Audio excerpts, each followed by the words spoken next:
That better? Is that? Ha! Ha ha! Fuck yeah! Oh yeah! Oh hell yeah, we're live. Oh shit.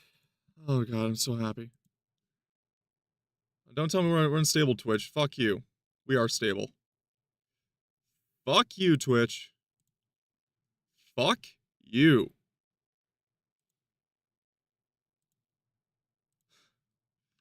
Oh, we're back. Oh, it's so good.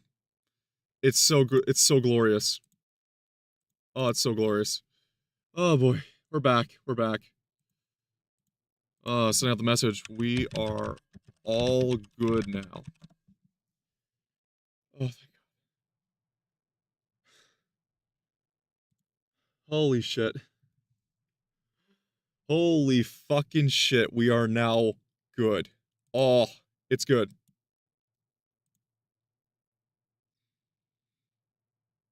Holy Christ.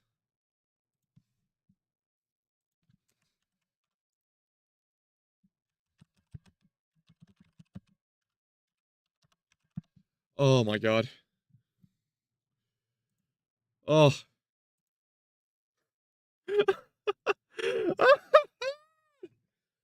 Oh yeah, we're grand. Fuck you, Twitch. Fuck you. Could not keep me down. You tried as you might. Oh, you could not keep me down. Oh. Oh, it's so good. Wait, hang on, hang on.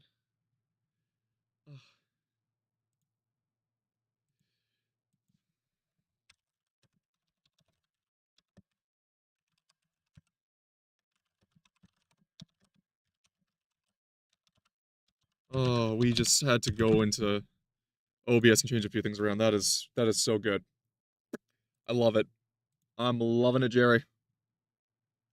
I'm loving it. Fuck you.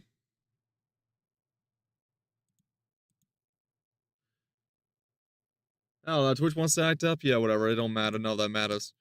We're going kick. See if we're still good there. Are we still good? Oh yeah, we're still getting kick. No, you're acting up too. Okay. I'm just gonna ignore whatever's going on there. I guess kick wants to act up. Tis fine by me. I don't care. Are we okay on YouTube's end? Let's take a look. All that matters is on YouTube. There we go. Christ almighty. That took a lot out of me. That took a lot out of me.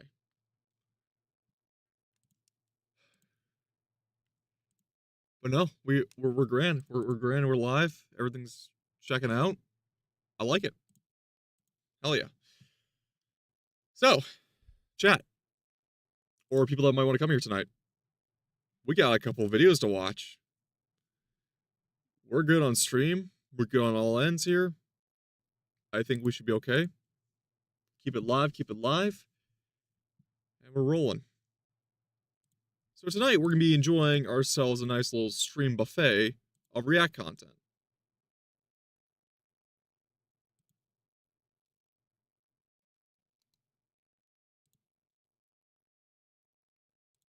Yeah, I got a lot of Twitch content. Yep, more bots trying to follow me. Oh, that's lovely.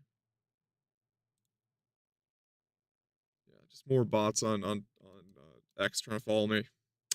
How pertinent is that? Anyway, what's not important? We're going live. Since we're live, we got videos to talk about. Dark Zero just subscribed. Thank you, Dark Zero. Welcome aboard. Tonight, we're enjoying ourselves. Some Caleb Hammer to start with. I might as well get the hard stuff out the way. Because Caleb Hammer is just a drag to sit through sometimes, but we got a new video by him. And, well, many new videos actually I have not watched here. But our first one we have on the docket tonight is we're gonna have Actually, do we want to do Caleb Hammer first, or do we do Count Dankula? I wonder what we do. Because we got quite a bit tonight. Actually, I do want to cover something else. Because I follow this guy. By another wonderful male VTuber. By the name of... Ooh, where is he? I know he's in my follows. Oh, shit. But he found a video of a Japanese car company called Mitsuoka. And I know about Mitsuoka for years, but Mitsuoka has now released a new concept car. And what Mitsuoka is basically there are what Mitsuoka does, to say the least, is that they take production cars and do builds on them. They build them as custom coach cars. Make sure we got proper before I get going on this. Auto 40p. Yeah, I think we're gonna be on auto mode here. So what they do is build basically custom coach cars, body kits for vehicles, but really extensive on the interior and exterior. And Mitsuoka built a body kit for the current generation Honda Civic called the M55, and you're gonna love what it looks like. Oh.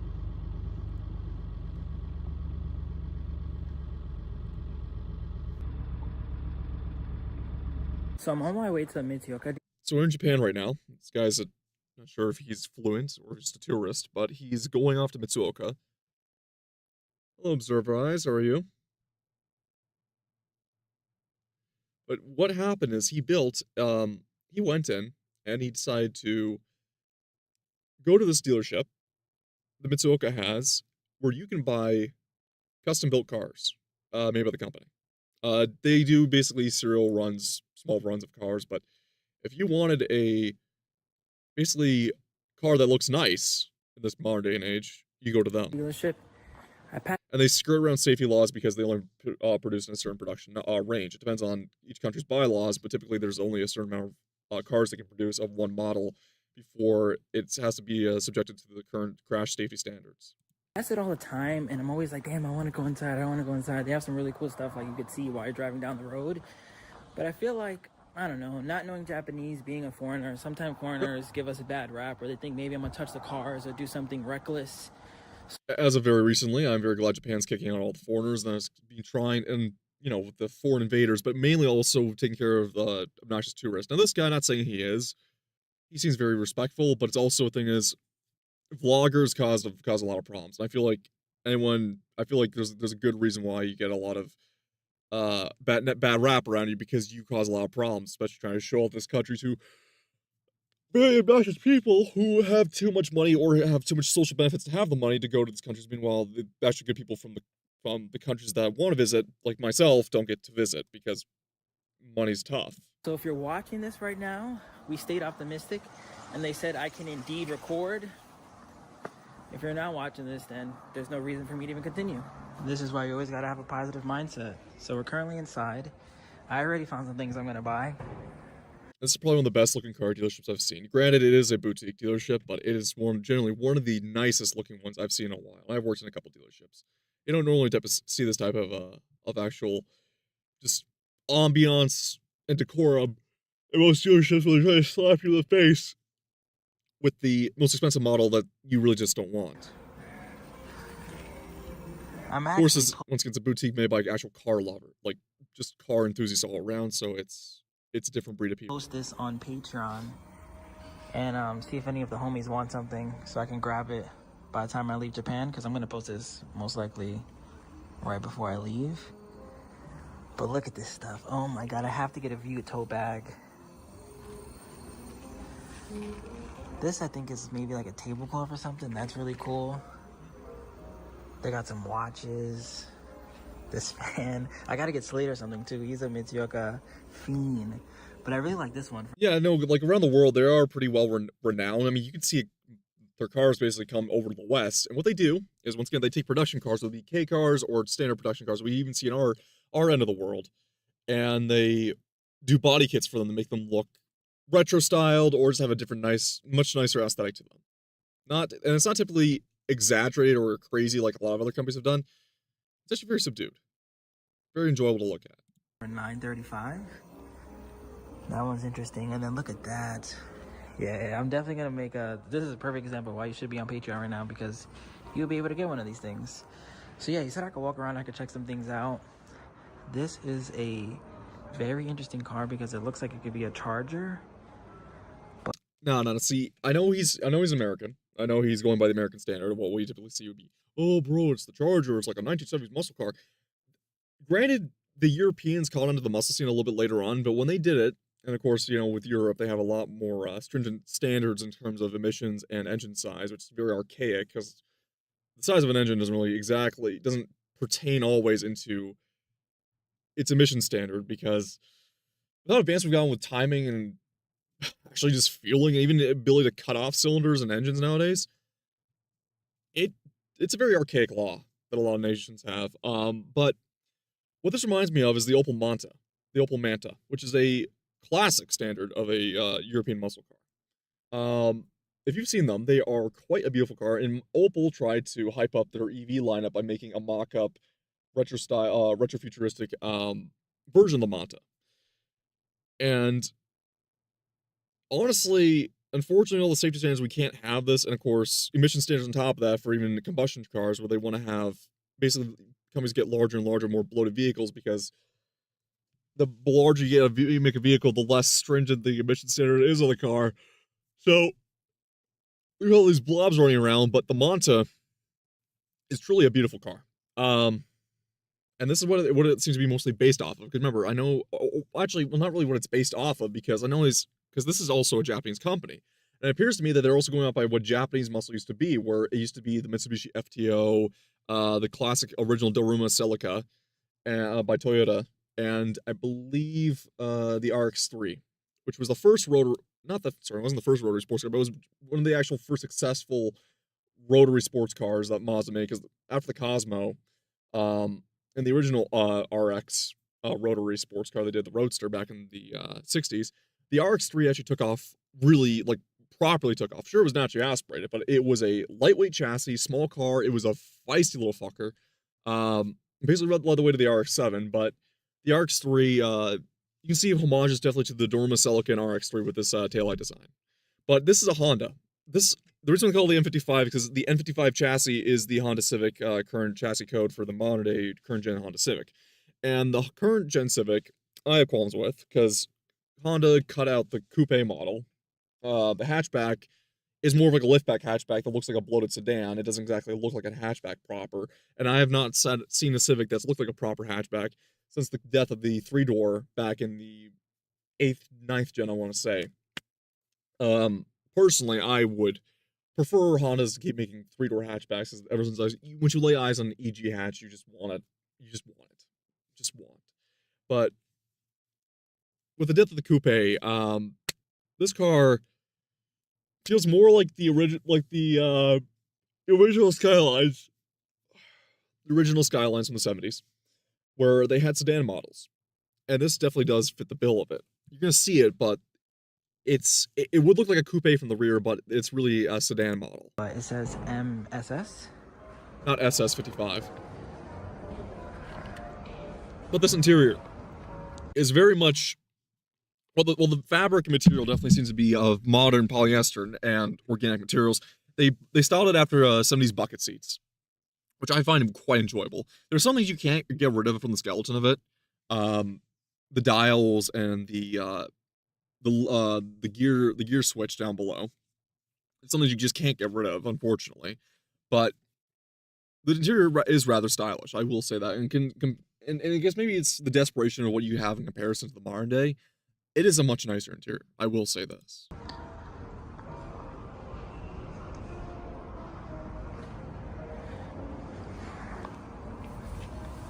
stock brakes, stock system. Doesn't look like anything's changed outside the wheels. They got Pilot Sport 4s though. That's a shocker because Pilot Sport 4s are stupidly expensive. And this is not an SI, this is not the Type R model. This is a sport model. So having these type of wheels on this type of car is quite a shocker considering how expensive these are.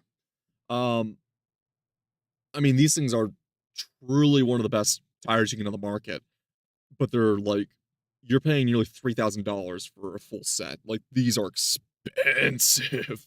I still go with Advans or Indy 500 Firehawks for price and daily road usage. But if you want to track it, this is what you use. I mean, look at the front end. So actually those are great for track and daily usage. But like for the money, I still go with Firehawks. It looks like an old Cuda or one of those. Well, it does have the American. I guess it does have the American muscle style at the front, though. The rear look more like a Monta, but this front definitely has the Cuda. He's right. It does look like a bit like a Cuda. A Barracuda Mark II. There's a difference between the original Barracuda and the Cuda that we know. I much prefer the first generation Barracuda with the split window.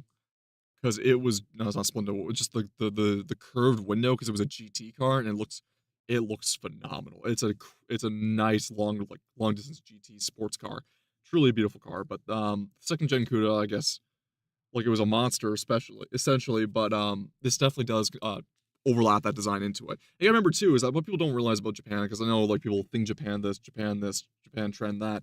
They have a massive love for American muscle for importing in their car scene. There is a import scene of American muscle cars that they have over there. Very expensive to get into though, because of course you're doing not just import taxes and fees and the insurance for their insurance for having left-hand drive vehicles, right-hand drive nation, much like we have vice versa over here. The thing is, what especially knocks them on the door is the sheer price from the displacement tax. Because if you're gonna get a 5.7 Hemi over there, or you can get a 5.0 Mustang, or God forbid any of the LSs or even the new LTZs, fuck, you're paying out the door for them. Classic American muscles, even with the SS. Under the bones, of course, it's still a Civic, still a turbo Civic, sport model, so about 201 horsepower. Not the craziest to ride home about, considering the weight of the car, nearly about 3,000 pounds. But the modern Civics are. If you get the most stripped down trim. Still front-wheel drive, which I have no qualms with. Once again, I've never had qualms with front-wheel drive if it's on the right platform. This one, very much. I don't think the modern Civics are typically the best front-wheel drive, especially considering this is Honda we're talking here. Their legendary front-wheel drive lineup of its past and of its vintage that we've had from the 90s and 80s. But this here is definitely it's more of a show. It's more show, less go. But if you want it, there you are. No, this thing Lord Rexworth is the one who recommended this video, and Lord Rexworth seems to especially love the car. He also likes and this one actually this might be a hatchback model, but it is a hatchback based on the flat end here. Lord Rexworth loves these cars, or he wanted one. He was considering one. Myself personally, I have no interest in them.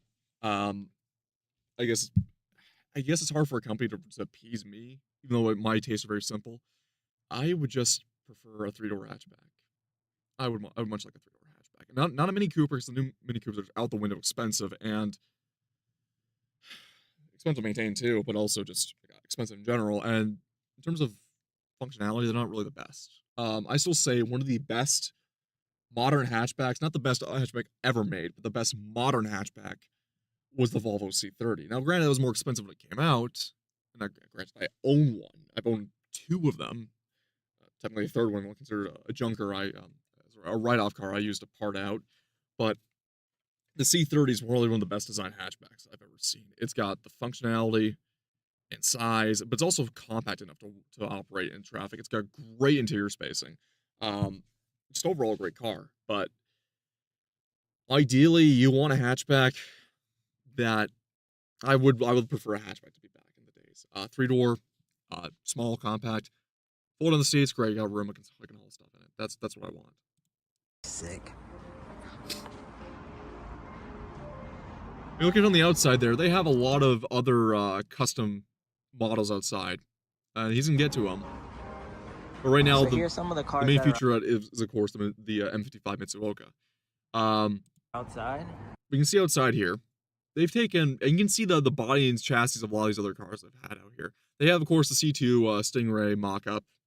I gotta see what I think that's might be actually based off of Miata, but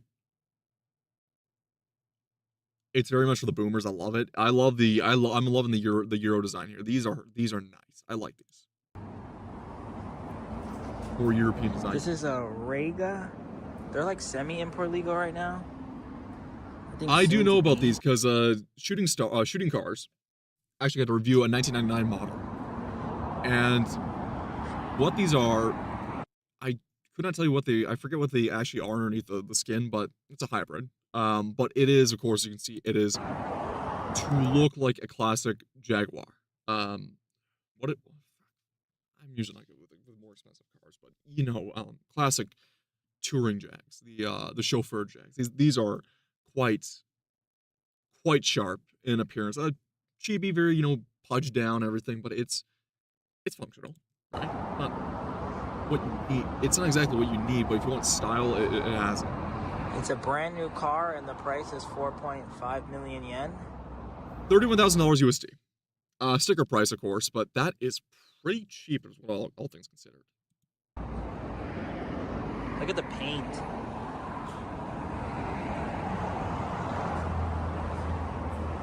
And I think this is a Vute. Yeah, this is a Vute Story. Wow, it's more expensive. I would have never thought. The interior. It's definitely smaller. It's the interior what's going to make it expensive. This one Because remember, they do exterior and interior fabrication work. So that interior, that's leather. That is some high quality leather in there. So that price is going to be up to the roof. 5 million yen. 32,000 USD. Well, not really that expensive.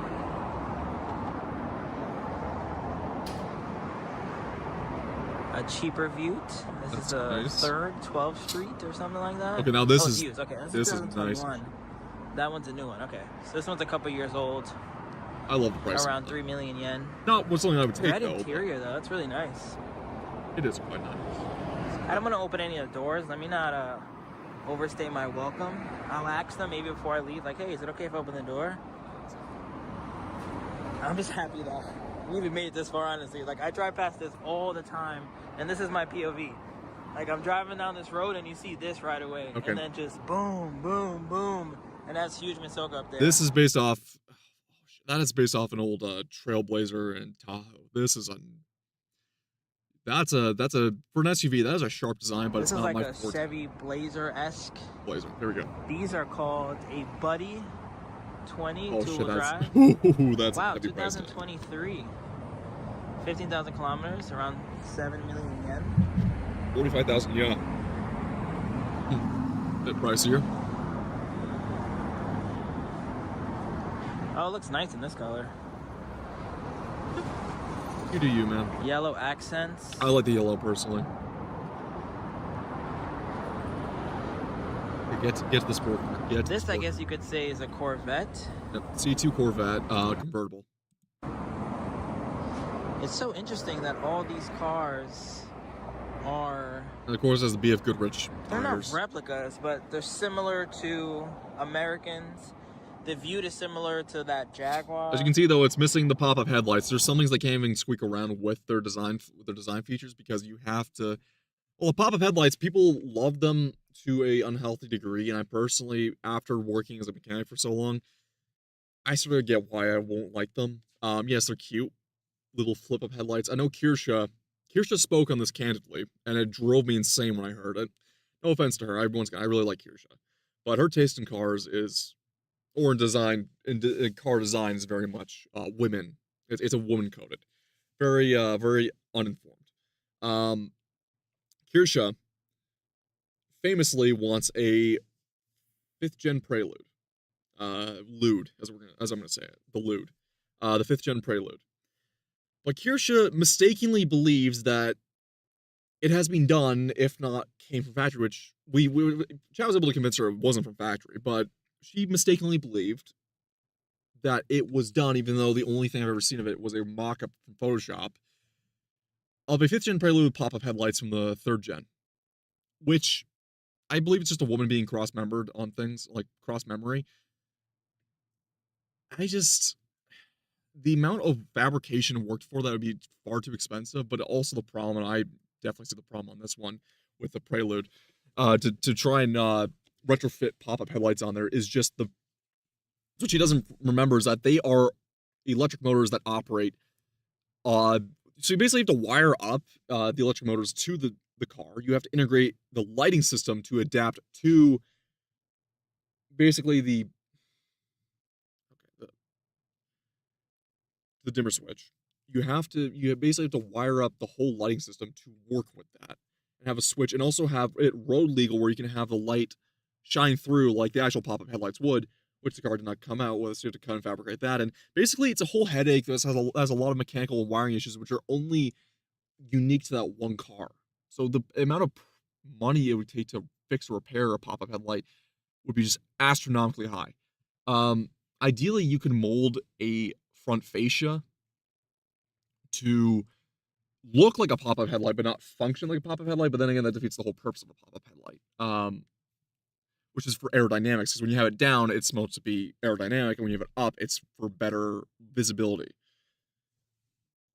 My personal takes as time has gone on, yes, pop-up headlights look cute. I really like them when they drive by, but I've grown wary of them. I prefer a mechanical pop-up headlight though, if I could, but a lot of old cars have that. But to fabricate that system is a lot harder because you have to do the rod and the gear shaft essentially to twist and turn open the light basically on a switch, and there's a lot of problems with that. It's just involved there. It's a headache I'd rather not get into. But they pulling their own little flair on there. This paint though, my goodness. Shout out to that dude right there. He just walked up to me and said, any car that has a Mitsuoka plate, I can touch and open. Anyone that doesn't, I cannot. So you know what that means. Nice guy. Wow. Yeah, I'm pretty sure that's a Miata. Yeah, this is a great idea. Drop top. Proper ragtop drop top. Not a mechanical. This is a special edition Rockstar. No, of course they call it Rockstar.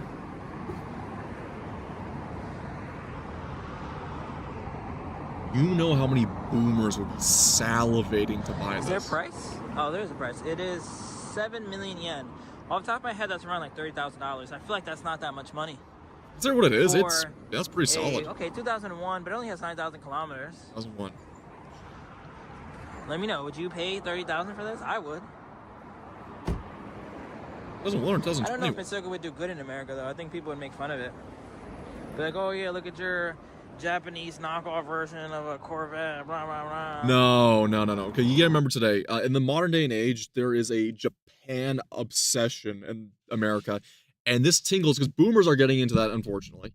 But a lot of boomers are dying out, but the ones that have money are getting into it.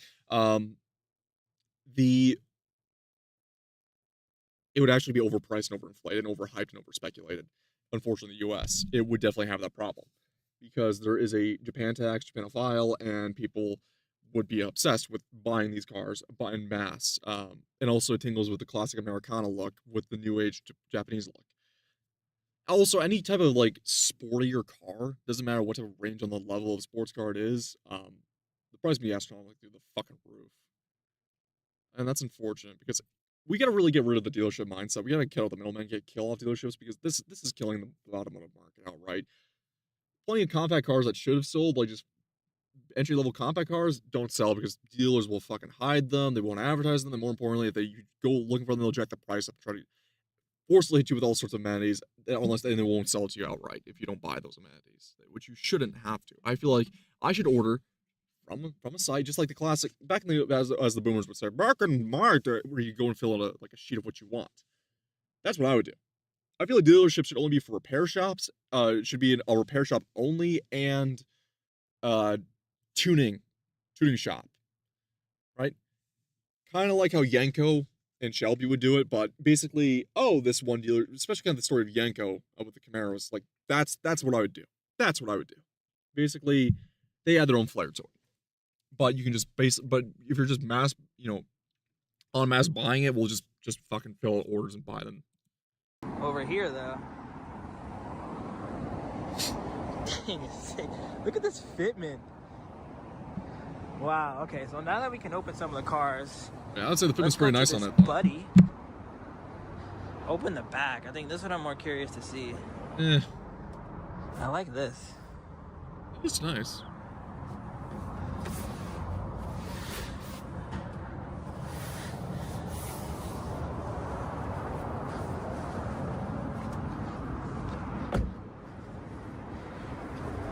I do like the rear. I will say that has a nice. It does have a nice rear on it.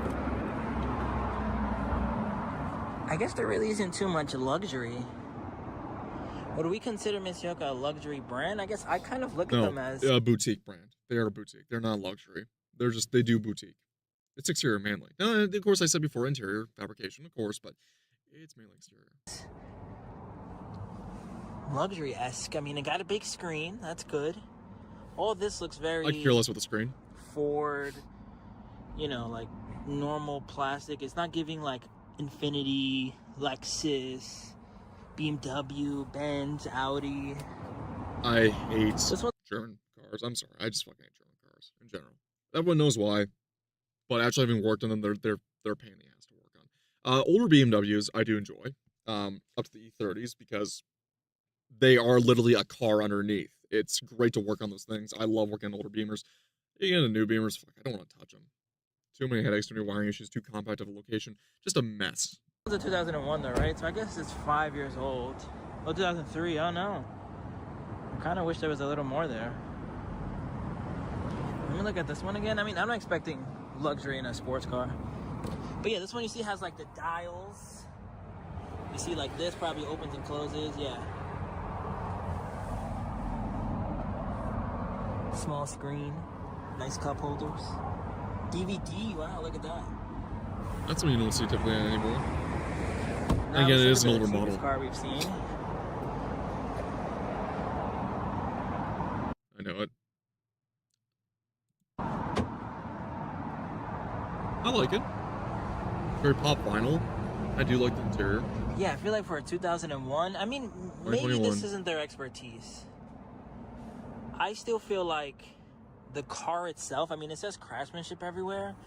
I feel like all of this is done really nice. It's just here. Like this shot right here is giving very inexpensive vehicle. But you look at the outside, you look at the inside, it's giving, wow, this is like a $50,000, $60,000 car. Like, look at this. Kind of, actually. You're not going to see this pull up. And how much is it? 3 million yen? That's around 20,000. A little less, honestly. High teens. Like, you see these just look, I don't know. Like, I'm also curious to know if this is still off a different car. Like, you know how they use the Nissan March? Is this a Nissan March, but Mitsuyoka? Or like this is unacceptable. It should not only have automatic windows on the driver. That's unacceptable for 2021. Let me go over here. These things all better be automatic.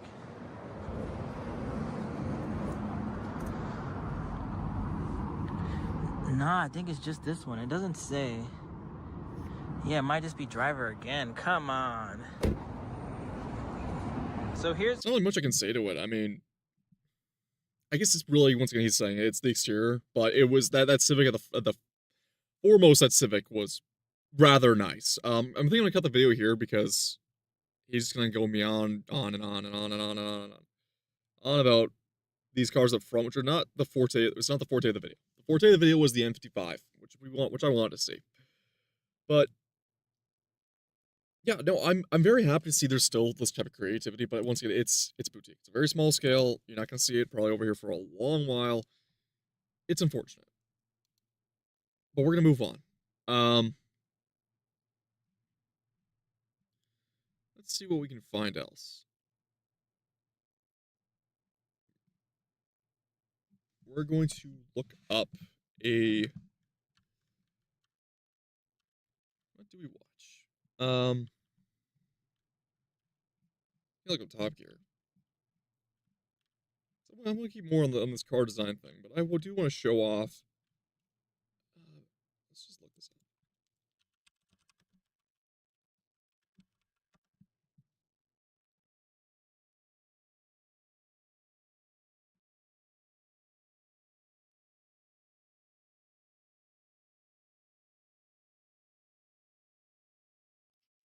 Actually, let's watch Fat Electrician, because he did a video on Fat Files about Craigslist. And Craigslist is possibly one of the most important websites, in his words, ever made. Yes, you read the title. Which is it's something I also have to sit there and realize too, because Craigslist has been around for how long? It is a ancient website, to say the least. Basically, what we only know Craigslist as for the most part is more so the marketplace side of it, but it technically was, considering how many socials and Craigslist meetups and lost connections, it was everything from a dating app to a connections app to a party planner app to less savory types of meetup apps. It was kind of like a booty call app, kind of as well. Kind of apartment listings for places. It was, but mainly what we know for Craigslist was, of course, the marketplace side. And I'm wondering if there's more to the aspect of than what I know about Craigslist, but I feel like Nick's can get into it. Title. No, I'm not. So check out the Fat Files videos on the most important website ever on Craigslist. Check out Fat Electrician, check out Fat Files. All rights and credits to him. Absolutely to Nick. Kidding. I'm going to prove it to you. Today we're talking about the most important website ever created and one of the most ethically ran businesses on the face of the earth, Craigslist.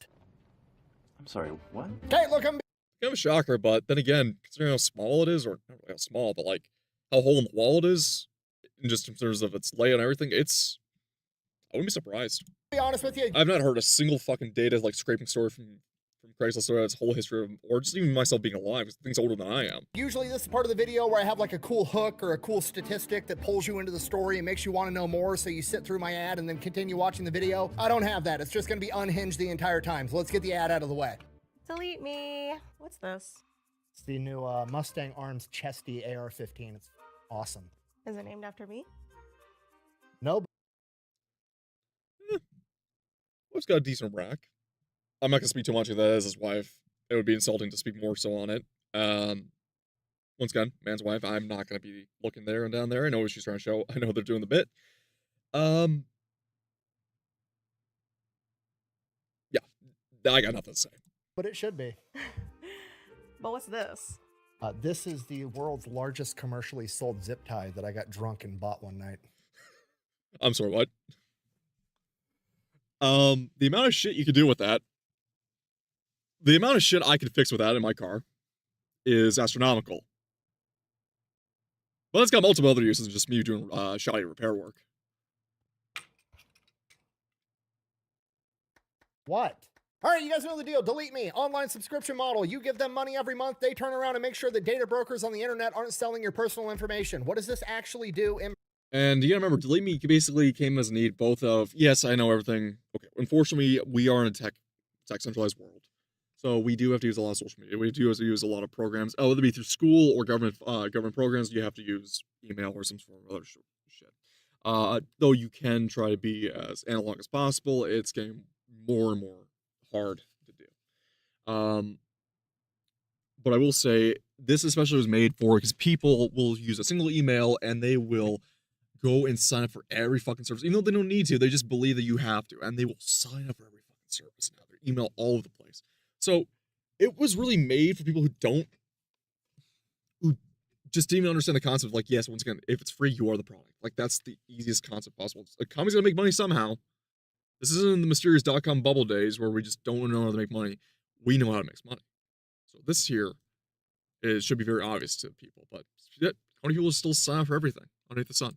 practice. It gets rid of a bunch of robocalls and spam emails, and on top of that, your personal info isn't just floating around the internet for anybody to be able to buy for a couple of bucks. Okay, I know what you're thinking, because I thought the same thing. I don't want to give Delete Me all my personal information either. I'm trying to get my personal information off the internet. Why would I give it to an internet company? You don't really have to give them your personal information. It's honestly kind of creepy. I gave them my name and my email address, and that was it. They came back to me a couple of days later and was like, is this your address or one of your previous addresses? It was. Is this your mom's full name? Uh-huh. Is that your dad's full name? Uh-huh. Are you related to this person? Did you go to this high school? They knew everything about me and knew exactly who I was just by me giving them my name and my email. All I had to do was answer a couple of yes or no questions as to whether or not that was in fact me, which it was, at which point they're like, cool, go ahead, pay for our subscription service. We'll go to all the data brokers where we found this information and force them to delete it. And as long as you keep being a paying member, they will continue. They can try to do all they want to, but the problem is that, once again, data brokers will go through different methods to get through around that, loopholes, or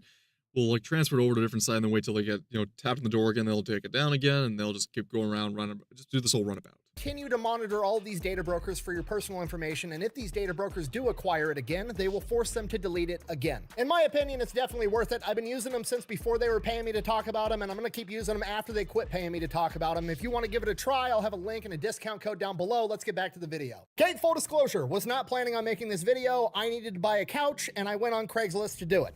Buh! I thought you were a big YouTuber, and big YouTubers make a bunch of money. Why can't you just buy a new couch? Buh! Because That makes me beg the question too, because like, okay, I'm using Adblock for how long now, but I do remember a time, even during the apocalypse, a lot of YouTubers I used to watch would get ads on their videos, even though they said they weren't getting, even though they were getting demonetized. So that made me beg the question: was YouTube just running ads on demonetized channels, which they were at the end of it all? My suspicion was correct, but I have to kind of wonder. Considering some of the YouTubers I've watched, I really like It's a Gundam, but he's complained, whimpered, and whined for how many years about YouTube not making money. But it's like, my brother in Christ, you spend how much money, you don't have any other job supposedly, but you do all this stuff. I'd say you're making a good amount of money. Then again, he does a lot of things, has a lot of hobbies, a lot of things on the go, so he's probably spending out the door, which I just think is fiscally irresponsible. But in Nick's case, I mean, I know he pulls in a lot from the sponsorships and everything, but equally too, who the fuck wants to spend money out the door on a project or a dumb little skit you're gonna do?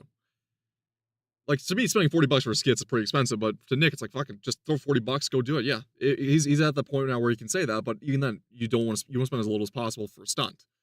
And it also makes it more homely as possible when you're not spending thousands of dollars for a video, because, once again, YouTube is unfortunately, is the new kind of Hollywood, new media, like, conglomerate. Which is a good thing where it's supposed to be, but it's just become so corporatized and homogenized over the years. But the YouTube I remember, if it was the amount of money there is made nowadays, but have the soul of the old YouTube, that'd be great. But then again, once again, when he comes to the territory with getting money, you lose the soul of it. But Nick definitely is right to not want to spend money, considering he does have a family, but also just in general, he's got a right, and I believe I would have the right too. I don't want to spend that money. I wanted to blow this one up with Tannerite, and buying a new couch didn't seem financially responsible, okay? Quit interrupting my story. Anyways, I need a couch. I go to Craigslist. Seems like a normal thing to do. I'm scrolling through Craigslist, and then it dawns on me, this website has not changed in my entire... Shit. I spent a lot of been on Craigslist, but shit. Look at that. Oh my god. If you remember back in the days of like the height of the Let's Never Meet Again and creepypasta horror stories and all this other stuff, Craigslist fucking Let's Never Meet Craigslist stories were fucking out the door, and this site's not changed. I remember watching those 10 years ago. This is fucking nuts. Holy crap. life. I've been It's so beautiful. perusing Craigslist since I was in middle school. Nothing about this website has changed whatsoever. And then the voice in the back of my head is like, how the fuck does Craigslist make money? I mean, think about it. Yeah, I've never exactly. seen a single like targeted ad, like, you know, you get ads on my YouTube videos, you get ads on Facebook, Instagram. They don't have that. There's never been the pop-up being like, hey, give me your email and your personal information and save 10% off your next purchase. They're not selling my personal information. They've never made me pay to use the site. They've never asked me for anything. How are they making money? And at first I start thinking maybe it's like a public service type thing, you know, like Wikipedia, like maybe some people donate just to keep the website up and running, at which point I'm like, maybe I should donate to Craigslist. I've been using it enough. I probably do owe them a little bit of money to keep the site running, you know, pay it full. I still forget that, like, because Wikipedia especially wants to get more and more aggressive with it, but they are trying to run off donations as much as possible. But Craigslist's not asking for that. They gotta be making some money somehow. forward, if you will. So then I Google it. How much money does Craigslist make? They make anywhere between $300 million and $1 billion a year, and they only have 50 employees and an 80% profit margin, okay? That's like $16 million generated per employee of profit. At this point, I'm like, oh, they're fucking up to something sinister. I'm gonna figure out what it is. So I started looking into it, and boy, was I wrong, because it became very apparent to me very quickly that if Craig Newmark, like Craigslist, Craig, and the CEO, Jim Jeez. See, once again, it looks like fucking, okay, he's doing the Steve Jobs look, but this guy here is just such a, look at the goober. But no, these men are fucking filthy. And look at how old and run down the building is, but like, jeez. Buckmaster wanted to be evil tech overlord trillionaires, they absolutely could have been. Okay, and this is why it's the most important website in the history of the world. All right, if you're a normal person doing normal people things on the internet, almost every website and every service you use online is a single idea that was ripped off from Craigslist and then over monetized and used to exploit you to make billions of dollars. And if Craigslist wanted to do it first, they absolutely could have. And the only reason they didn't is because they looked around and they're like, I mean, we're making hundreds of millions of dollars and we're not screwing over literally anybody. What if we just keep doing that? And that's what they did. Okay, I'm getting ahead of myself. We're just gonna take it from the top. Once again, that is okay. Like that, I want to hear the method behind the function, but that's just straight up. There's no other word to describe it. It's straight up front. 9-year dead.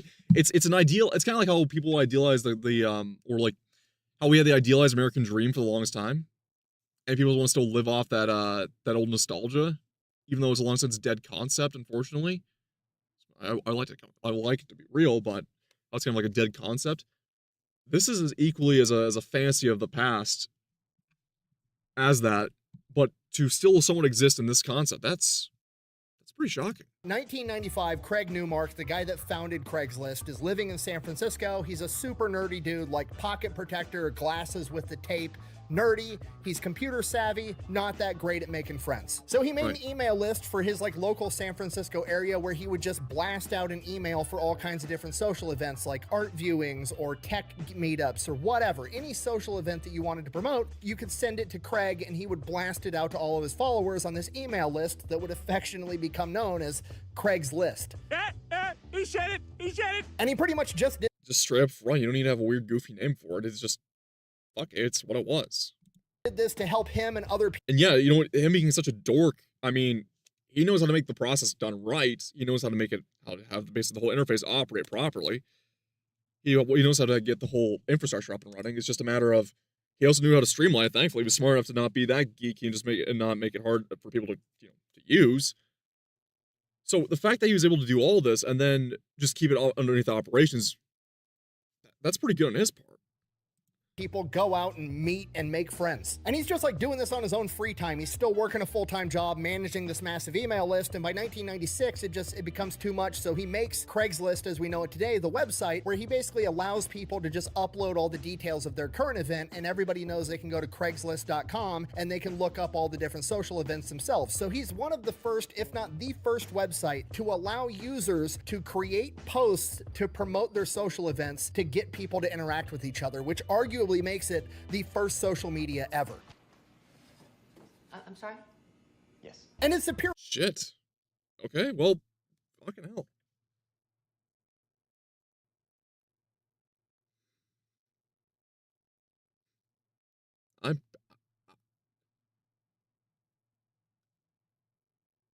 Yeah. Okay. I mean, shit, dog, like, say less.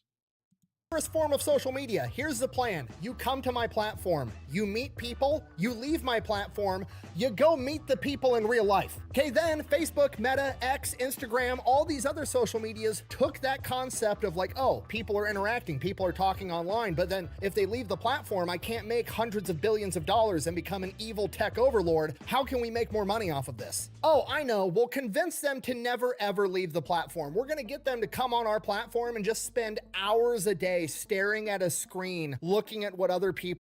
And this is what I find most annoying. And like, people ask me, or like, hey, Sirius, and I know in real life, like, hey, Sirius, what do you do for social media? And it's like, I don't tell people I actually have the social media. Like, my actual VTuber, everything. This is all off the fucking, like, docket. people want to, oh, how do I communicate you? I don't have any social media. Like maybe a Discord, but like I'm only to give it to people I trust outright. It's hard for me to make friends, but it's like I don't have social media. My face is not out there. My image is not out there for good reason because I just don't fucking want to be drained and depressed even further than I already am with getting swamped in feeds like this. Like I get it's funny, like, see when I see like third hand like TikTok reels and shit like that, or like the Instagram reels where I get to see the Agartha Hyperborean edits, but I don't have social media for a reason because it drains on you. Even if you turn it off, it will be in the back of your mind and it will drain on you. I just don't have the need for it. Yeah, it might stunt my growth a bit more, or like stunt, relationships in my real life, but even then, it was kind of like, I feel safer just not having it. I feel a lot more unburdened by not having it. People are fucking doing and have no desire to actually go out and do shit themselves. That way we can sell hyper-targeted ads and make hundreds of billions of dollars. Straight down the middle. No hook, no spin, no fuss. Anything more, and this becomes figure skating. Okay, I wasn't exaggerating when I said it earlier. Every website that you use on the internet is an idea that was ripped off from Craigslist and then used to exploit you to make a ton of money. So 1996, Craigslist is up. It's pretty much being used to promote social events, and then people start uploading other things on there like job openings or resumes, and they're like helping people find employment, and Craig is like, oh, well, that seems like a good thing, but also he's getting so much traffic that he can't afford to keep this website running much longer. Oh, we got people in the YouTube. Oh, we're discussing the upcoming generations? Hey, Derek. No, we're talking about Craigslist. Because he has to operate all these servers because he's getting all these hits on his website. So he has to figure out a way to make And that's the question, too. Like, for the amount of bandwidth, especially back in the day, like, we're talking about back in the 90s, like, oh, shit, him getting that traffic would just be killer. Both expensive to have the server room, but, like, just killer on everything. Oh, boy. at least a little bit of money. So what he does is whenever you want to post a job opening, he's going to charge you anywhere from $5 to $75 to post your job listing on his website. If you're a multi-million-dollar company looking for, a hedge fund investor or a doctor, he's going to charge you 75 bucks. If you're a small home-owned business, if you're like the local hardware store, he's going to charge you $5 to help you find a new cashier. It's like the Oh, shit. Okay. So it is, like, basically how, once again, there's the price range, depending on the size of your company, depending on the specialty of your company, but I like that. That's a pretty straightforward business model. I like that. most straightforward, honest way to go about business on the internet imaginable. And then you get companies like Indeed and Glassdoor that Oh, fuck. Oh, hey, yeah, you're on Kick now? Just, is it better on Kick, or is it just, or what's going on there, Derek? But yeah, no, welcome on Kick. As I was saying, though, is that, like, okay, rave cat. But, I mean, my experience with Indeed is, of course, being the many ghost listings.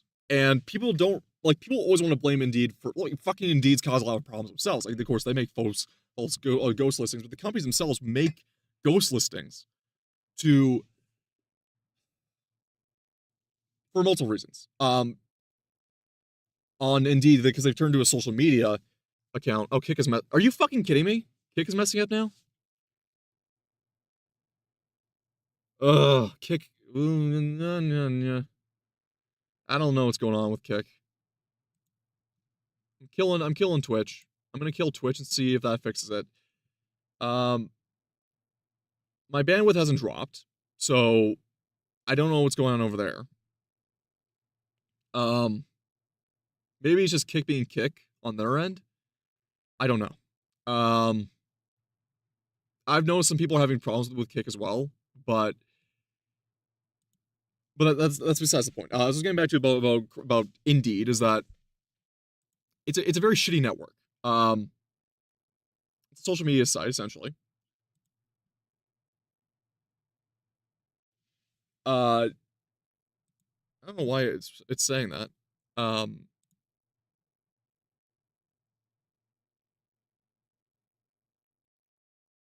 But as I was saying though, is that with Indeed, is that it was a ghost site. They do a lot of ghost listings. And from my experience with Indeed, it is it seems to be a case of both it being a social media platform for companies and for especially HR managers. So a company looks more productive by having these higher, by having these hiring receipts. Oh, Derek, is it fucking act up on your end? Derek? What's going on? I'm not playing these games here. We still live? We still good? How is it? Okay.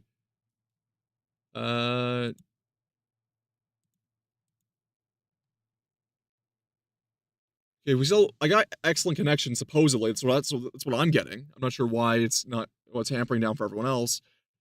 As I was saying though with Indeed, is that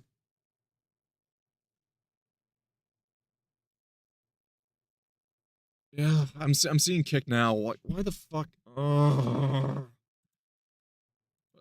Anyway, Indeed is its own set of fucking problems.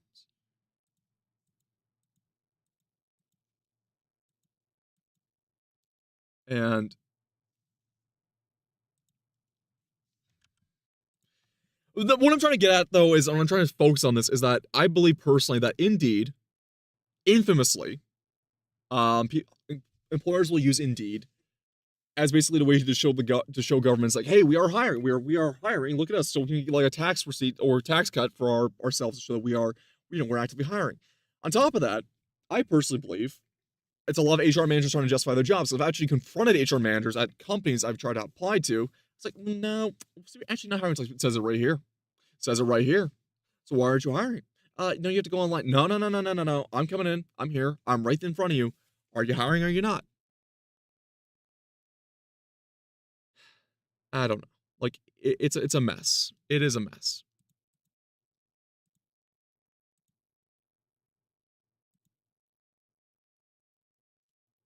Okay, so is it coming back on? Is it operating? What's going on?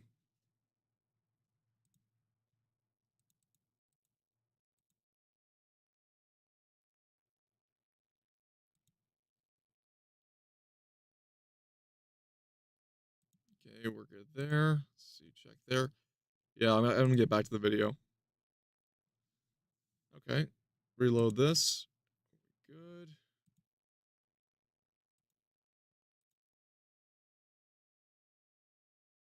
Connection quality is apparently still excellent on my end. Starting and stopping. Ugh. Fuck, I don't care what's going on anymore. I'm gonna keep trying to roll with it. I don't know what's going on. Something's going on either Kicksend or Fuck something. that idea. I've done everything with hardware and software. I'm not sure what's causing Made this. it way fucking worse. Unless it's Stream Elements fucking acting up. Craig's plan. Give me $5. I'll post your job listing. If people are interested, they'll get a hold of you. You can interview them. If you hire them, great. Companies like Indeed and Glassdoor. Okay, we're going to take Craigslist's idea. We're going to charge way more than $5 to post a job listing. It's actually going to be bidding. So whichever job just is willing to pay the most, they're going to be listed at the top. Or yeah, that's also how they make more money on top of just the initial listing process. we'll have it so the employer has to pay per click. But we're also just going to amass and collect millions and millions of resumes and credentials from potential employees, and then we're going to use that data and sell it to massive employers. That way, if we get data that shows, like, I don't know, people with master's degrees are willing to work for a job that only pays $19 Especially as the job desperation's gotten a lot worse, like, they are going to fucking hamper. I mean, it's going a downward slope now. It's not even just like a stagnation. The video isn't up. Are you fucking kidding me? Are you fucking kidding me? Okay. We'll keep rolling. I'll keep rolling. hour, we're going to be able to turn around and sell that information to these massive Oh, shit. I forgot to... display capture. employers. That way they know how little they can pay people, and we're actually going to be able to make a ton of money by selling this information to that employer. And that As I was saying, though, is that I feel as if, right, not only we've seen stagnation, but we've seen a decrease in wages, mainly because of this method, because it's as there's desperation for jobs, people are willing to work for less and less, considering their qualification, skills, and what the job applies for. Therefore, employers can barter with you, and we're only talking domestic end. I'm not including the international side of things with the, the H-1Bs, but especially happens with just making a competitive marketplace. It's not competitive, it's a complete fucking shit show. employer is going to be able to underpay a ton of people, driving down wages across the entire country. Son of a bitch. And the best part is like half the job listings don't even actually exist, or they're ghost listings that have already been filled that too. internally, but we're not going to tell anybody that, so they still give us all our personal information so we can turn around and exploit people that are looking for work by selling their personal data.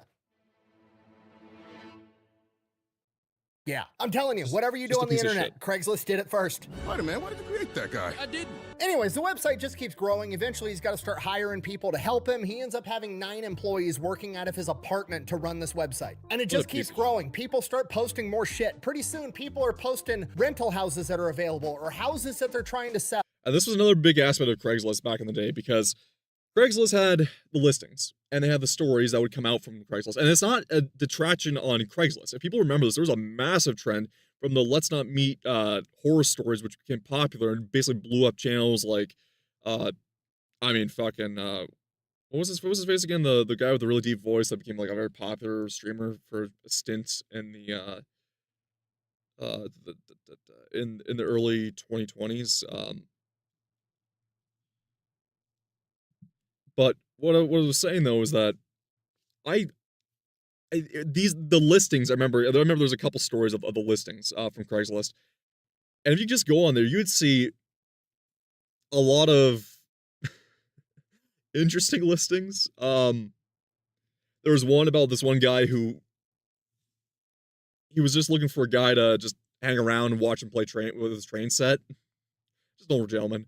And then there was like, of course, the natural ones, which is like the fuck buddy for landlords, and just kind of like, yeah, a creepy old guy's trying that old method, but it was just kind of like, well, just screen cap it. It goes on up on like any site for like Let's Not Meet, or like, oh, look at these creepy listings. But there was also stories of like misconnections and other stuff like that, which just were even in and of themselves just interesting stories. But it was kind of like a lot of them were fabricated too. Again, Yeah, Craigslist was a breeding ground for a lot of that stuff. same super straightforward business model. Give me $5, we'll throw your house up on the internet, we'll help you sell it. Okay, literally like the first website on the internet that allowed a home seller to connect to a home buyer by looking at pictures on the internet of the house, and then they talk and meet in the middle. They go look at the house, they buy the Choo-choo, fucking house, and then they motherfucker. don't have to give Choo choo, motherfucker. Yeah, no. I think it was also Deadwing Dork had one where it's like another listing from Craigslist was a guy who was trying to give away free imitation crab, like cans of imitation crab meat, because he just had like a whole fucking pallet of them. He's like, I just need to get rid of them. I just need to get rid of them. Like, what the fuck do I do? I'm trying to get rid of these things. the real estate agent 6% of the value of their property. Wow, what a great idea. And then Zillow and Redfin and Realtor.com come along and they're like, hey, let's do the same exact thing. We'll make the website a little bit prettier and people can go on the internet and look, and then we're not gonna connect them with the buyer. No. We're gonna harvest their information and then turn around and sell that information to the real estate agent, and we're gonna sell it to the real estate agent for anywhere between like $500 and $1,000 per lead. And then that's gonna get baked into the real estate agent cost, which is already 6%, but now it's gonna be even more because they have to You would pay take this some of that extra imitation fee, crab and we're meat? gonna I raise the mean, you do you, King. prices of houses all across the entire fucking country. This is the worst. Which is something that Craigslist totally could have done if they wanted to, but they were fine just making $5. Okay, do you understand? Craig literally gave you a way to circumvent having to pay real estate agents 6% of the value of your entire fucking house, and nobody likes using it because the user interface isn't pretty enough. Yeah. Now, granted, this is on Craigslist's fault for the UI. Not like they should always like completely change it. Not like you should completely change it outright, but holy shit. The amount of alternatives there are, and people just refuse to use them because it's not sleek enough. It's not pretty enough. You know, it doesn't look as futuristic or as corporate. Like, you're being suckered and fucked out of thousands of dollars because it wasn't pretty. It's insane. I mean, it's not terrible. It really isn't that terrible. Which, to be fair, I kind of understand. I mean, look at Craigslist. If it were any other website on the planet besides Craigslist, you'd take one look at this and be like, that's a fucking scam. I mean, if we're Yeah. being honest, Craigslist looks like it was made by a guy they hired off of Craigslist. You want to know why? Because that's exactly what happened. 1999 Wait, what? looking for a new employee, starts pulling up resumes on Craigslist, finds Jim Buckmaster, hires him. Dude's an absolute killer. Buckmaster, that's a fucking name. Comes in, starts expanding Craigslist into other big cities all across the United States, starts adding all kinds of categories. He adds all the forums where you can have discussion, expanding their part of their social media. He starts adding all the different for sale sections where you can sell your used cars and everything else. I mean, yeah, it's not a bad idea. I just could use a better interface nowadays, but it's straightforward. He starts expanding absolutely everything. He even gives it its search engine. Yes, Craigslist had a search engine before Google even fucking existed. He basically came in and created the Craigslist that we have today, quickly became the CEO, and he gave us the glorious for sale section on Craigslist where people can go and sell all their shit or give away their shit for free. And guess what they're gonna charge for it? Absolutely nothing. Jack It's shit. free. They were making enough money off of the real estate listings and the housing listings. I think they charge a certain fee if you're an actual car dealer selling your car, but if you're just a private person trying to sell your car, it's free. Everything else is free. You want to sell anything else on the internet like that, you're going to be paying a subscription fee and they're going to charge you a percentage. You want to sell your stuff on Shopify, congratulations. You're paying me X amount of dollars a month no matter what, and I'm taking like a 2 to 3% flat rate of Once again, you have better, it's just because of the interface. It's just because it's not shiny enough. It doesn't have the tech appearance to it. It doesn't have the social media appearance that just drives people into it. It's the marketing side of Craigslist. It's straightforward. It works. Everyone likes it. The guys actually know how to make it. It's just a matter of it just doesn't look good. Everything you sell. Same thing with Etsy, same thing with eBay, same thing with Amazon. You're giving them a percentage cut of everything you sell. Craigslist, free. Buh! Facebook Marketplace is free too, and it does the same thing. Buh! Is it free, or does it come at the cost of having to give Mark Zuckerberg all your personal information so he can turn around and sell it, and now he knows that you drive a 1997 clapped out? Yeah, and like with Facebook Marketplace too, I've seen some interesting listings. Depending on your area, depending on what you have, you got some interesting listings. Cars, I mean, fucking Collector Car Feed has its whole channel is basically around Facebook Marketplace. Spoofing Facebook Marketplace to find the weirdest listings they can. But from my experience on Facebook Marketplace, if you just go in the general listing, you will find some interesting stuff that can just make you laugh. I remember guys at my work, and because I don't have a Facebook account, but they'd show it to me. People will go on Facebook Marketplace, women actually, and they got clothes that are out of season, or they want to get new certain clothes because women be shopping, and you will find women amateur modeling their lingerie or swimwear or sportwear on Facebook Marketplace and try to sell themselves as a model, and they will model their own clothes, which is like, okay, for like a hoodie, typically you want to get a photo, does it form fit? But like when you see lingerie, intimates, like personal attire, yeah, it's an interesting concept, and it's just kind of like, wow, you are no shame, sister. Toyota Camry, and he's gonna hyper target you with ads 24/7. Not to mention, you can go to Craigslist anonymously. There's no tracking. And again, I gotta You go. don't have My question is, if I was to ask her, how much are you? It's what would she say to that? account. There's no profile. You can just literally get the dude's email or phone number and call him and be like, hey, are you selling that Toyota Camry? I'd like to come see it. Great. You go there, you give him cash, you take the Camry, you fuck off, and you have a great day.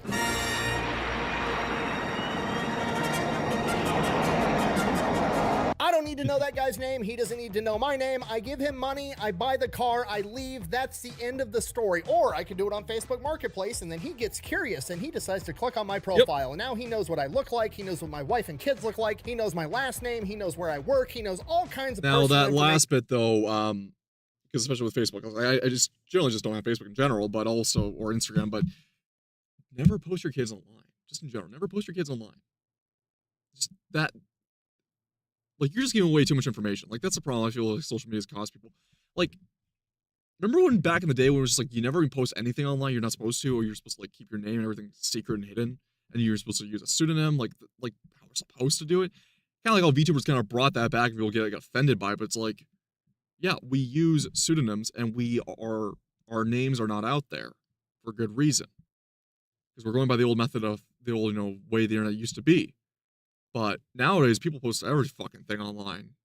Face, address, car, everything, without even censoring anything. And you just like, yeah, you wonder why people will stalk you and come to your place. You fucking gave them everything they need. About me and just Doesn't need a shirt. Doesn't take a no, Sherlock thank you. anymore. It's completely unnecessary. Craig did it first. He did it for free, and he did it better. Speaking of clapped out Toyotas, Jim Bucknell, when he was adding all these extra features and forums and discussion things on Craigslist, decided that he had a good idea. He was going to take the best, funniest posts in Craigslist history from all across the world, and he was going to archive them in the best of Craigslist section. And the Oh, I've heard about this. I know about this section. funniest And if I think he's going to talk about what he's about to talk about, I know the post. fucking ad of all time is in there for a Toyota Corolla. Yes. The 1999 Toyota Corolla ad. I fucking remember this. Oh, this is classic. This is a classic one. This one is so good. I've seen a few interesting ads on Craigslist involving Toyota Corollas. I think this is what kickstarted it. Some guy literally tried to, I think some other guy cropped in Rarity from My Little Pony, and like a brony was trying to sell his Corolla and cropped in Rarity. He was like, "It's a Corolla, darling," and then posted that on a Craigslist trying to compete with this. But you can't beat the original. Listing name is 1999 Toyota Corolla. Fine as fuck. Sure. You want a car that gets the job done? It's a good generational Corolla, though. I mean, nothing to write home about, but it's just like a workhorse. You want a car that's hassle-free? You want a car that literally no one will ever compliment you on? Well, look no further. The 1999 Toyota Corolla. Let's talk about the features. Bluetooth? Nope. Nope. Sunroof? Nope. Fancy wheels? Nope. Rear view camera? But it's got a It's just a blob. transparent rear window and you've got a fucking neck that can turn. Let me tell you a story. One day my Corolla started making a strange noise. I didn't give a shit and ignored it. It went the fuck away. The end. You can take the engine out of this car, drop it off the Golden Gate Bridge, fish it out of the water 1,000 years later, put it in the trunk of the car, fill the gas tank up with Nutella, turn the key, and this puppy would fucking start right up. Beautiful. This car will outlive you. It will outlive your children. Things this car is old enough to do. Vote, yes. Consent to sex, yes. Rent a Oh, Jesus. car, it is a car. I mean, it always is a car. I mean, this ad was what posted 1999, 20, so it'd be like a car from built in 98, because for 99 model year, that would be 20 years minus 2. This ad was posted in 2017. 2017 or 2016 at the oldest. This is beautiful. This car's got history. It's seen some shit. People have done straight things in this car. People have done gay things in this car. Oh, boy. It's not going to judge you like some fucking Volkswagen would. Interesting A car should be considered without many people get it. No! Oh, no! I like my women like I like my cars. 30 years old, a little bit of surface wear, and made in Japan. facts about this car. The car's exterior color is gray, but the interior is also gray. The owner's manual, oil is listed as optional. When this car was unveiled at the 1998 I'm sorry. Detroit Auto Show, it caused all 2,000 attendees to spontaneously yawn. The resulting abrupt change of air pressure inside the building caused a partial collapse of the roof. 4 people died. The event was chronicled in the documentary Bored to Death, the story of the 1999 Toyota Corolla. You want That's beautiful. to know more about this car? Great. I had my car fill out a Facebook survey. Favorite food, spaghetti. Favorite TV show, Alf. Maybe Alf at the time was like the show of like the normie sphere, like, hey, remember this? Back in this is 2016, so it'd be like the height of the 80s, like late 80s, like nostalgia craze. Yeah, Japanese is an important factor. Well, Japanese are Swedish. I have my taste for Volvos, but yeah. I like my cars older. I like my women older, I like my cars older. But talking about favorite TV show, Alf. This is maybe now? I don't know. Rentals. Ugh. Favorite band, tied between the Bush and the Gin Blossoms. Not bad taste. favorite band. Not good taste either, I would say. A tie between Bush and the Gin Blossoms. This car is as practical as a Roth IRA. It's as middle of the road as your grandpa during his last silver alert. It's as utilitarian as a member of a church whose scripture is based entirely on water bills. Jeez. I don't even know what the fuck that means. What does that mean? I ran the Carfax on this car. I got a single sheet of paper back that said it's a Corolla. Corolla, it's fine. Let's face facts. This car isn't going to win any beauty contests, but neither are you. Stop lying to yourself and stop lying to your wife. This isn't the car you want. It's the car you deserve. The fucking 1999 Toyota Corolla. This car is 27 years old now. Jesus. I need to do a whole video of just the funniest Craigslist ads. Hell yes. Okay, I'm sorry, I'm getting horribly sidetracked. Anyways, early 2000s, Craigslist is absolutely crushing it. People want them to IPO. They want them in the stock market. People want to invest, but Craig is like, nah, I'm good. It's fine. I'm just gonna keep owning it. This is working. I'm making a ton of money. I don't need to open it up to like investors because then I'm gonna be, you know, bound to make the investors more money. And then they're gonna want me to turn around and start charging everybody to post things on Craigslist. And it ruins the entire spirit of why I started this business. No, I make enough money. I don't need to be an evil tech billionaire. I mean, face it, if you could basically run with the money that you've already made and then with an extra settling on top, I think a lot of people just up and retire, but no, I like this mentality of, no, I won't get myself busy. I like this. I like being honest. Why not stick around? Just no. He literally gets told by investment bankers and venture capital people that if he would just IPO and allow outside investors to come in, he could make $11 billion. And he's like, no, I'm don't right. care. In his own words, and I quote, "It didn't bother me because my moral compass was set in Sunday school." Damn. At which point, That is a fucking banger of a quote. all of the venture capitalists and all of these people came out of the woodwork and they're like, wow, Craig is a great guy. We're going to leave him alone forever. No, I'm just kidding. eBay tries to buy him out. He says no. And then eBay brute forces their way in. One of the first employees for Craigslist got paid in equity and he owned like 25% of the company. And he was disgruntled because he obviously wanted to sell out and make billions of dollars and Craig wasn't going to let him. So he turned around and sold his 25% share in Craigslist to eBay for $32 million. To be fair, there is several different accounts. That's one account. The other account is that both Jim and Craig and this disgruntled employee all I mean, yeah, that's the problem. You feel like if you pay out in shares and dividends, but equally too, it's profitable for like yourself in the long run. But like some guys wanna just go the full 9 yards with everything, banded together and they want everything, and we'll end up with nothing at the end of it. and sold eBay 28.4% of the company for $32 million. And that the reason that Craig allowed it was basically to offload this disgruntled guy that was already upset. And he saw there may be some strategic value with eBay. And allegedly eBay had made a bunch of promises that they weren't going to try to change Craigslist. Regardless of which one of that's all those two bullshit. scenarios it was, eBay comes in. They're now a board member sitting on the board because they have this huge share of Craigslist. And they immediately start trying to change Craigslist so they can make a ton of more money. And Craig, not having that shit. Absolutely not. You gonna get away with it? Not up in here. Not up in here. So because eBay couldn't make Craig utilize Craigslist to make more money and exploit people, they turned around, and because they were sitting on the board, they had access to all this private personal data because Craigslist to this day is still a private company. We don't actually know how much money they make. These are all like projections and hearsay. So they're super private about all their information and their internal workings. So they gather up all this information and then turn around and start a website called Kijiji, which is a not If you don't know what this one is, this dominates fucking Canada. Kijiji, I know a lot of people were confused about it in the States what the fuck this thing is. It is basically just Craigslist. A lot more streamlined. This is what Craigslist, basically, if Craigslist wanted to become successful, like blow out the water successful, this is what they would use. The UI of Kijiji. Kijiji doesn't per se charge, but they use ads to operate. And target your data. That's what they use. And you have to sign up and make an account.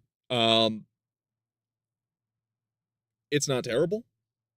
It's an okay app or okay site to use, but once again, it is a ripoff of Craigslist, unfortunately.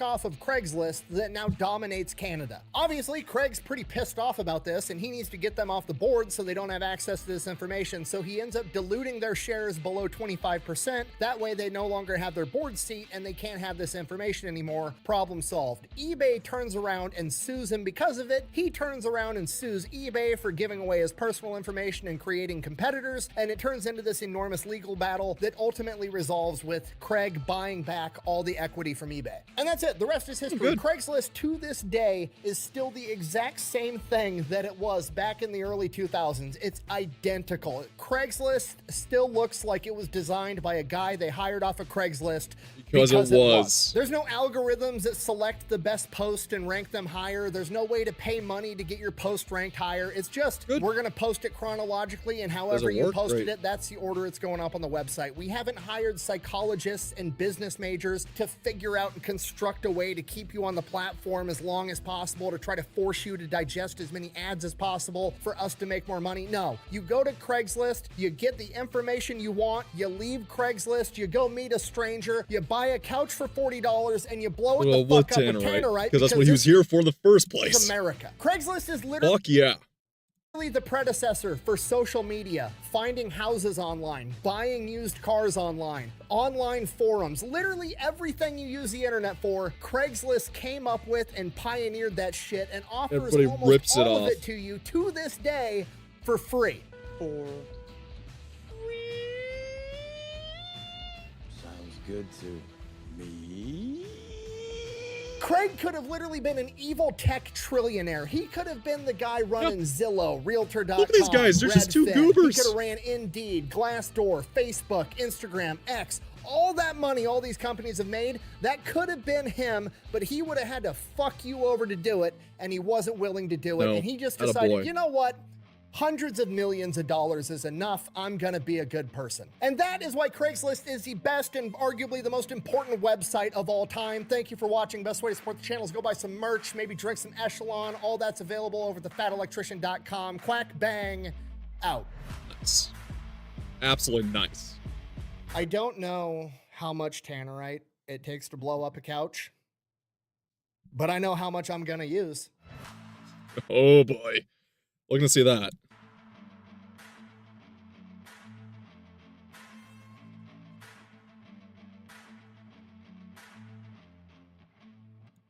All right, let's see what we got next. That was a great video by Fat Electrician.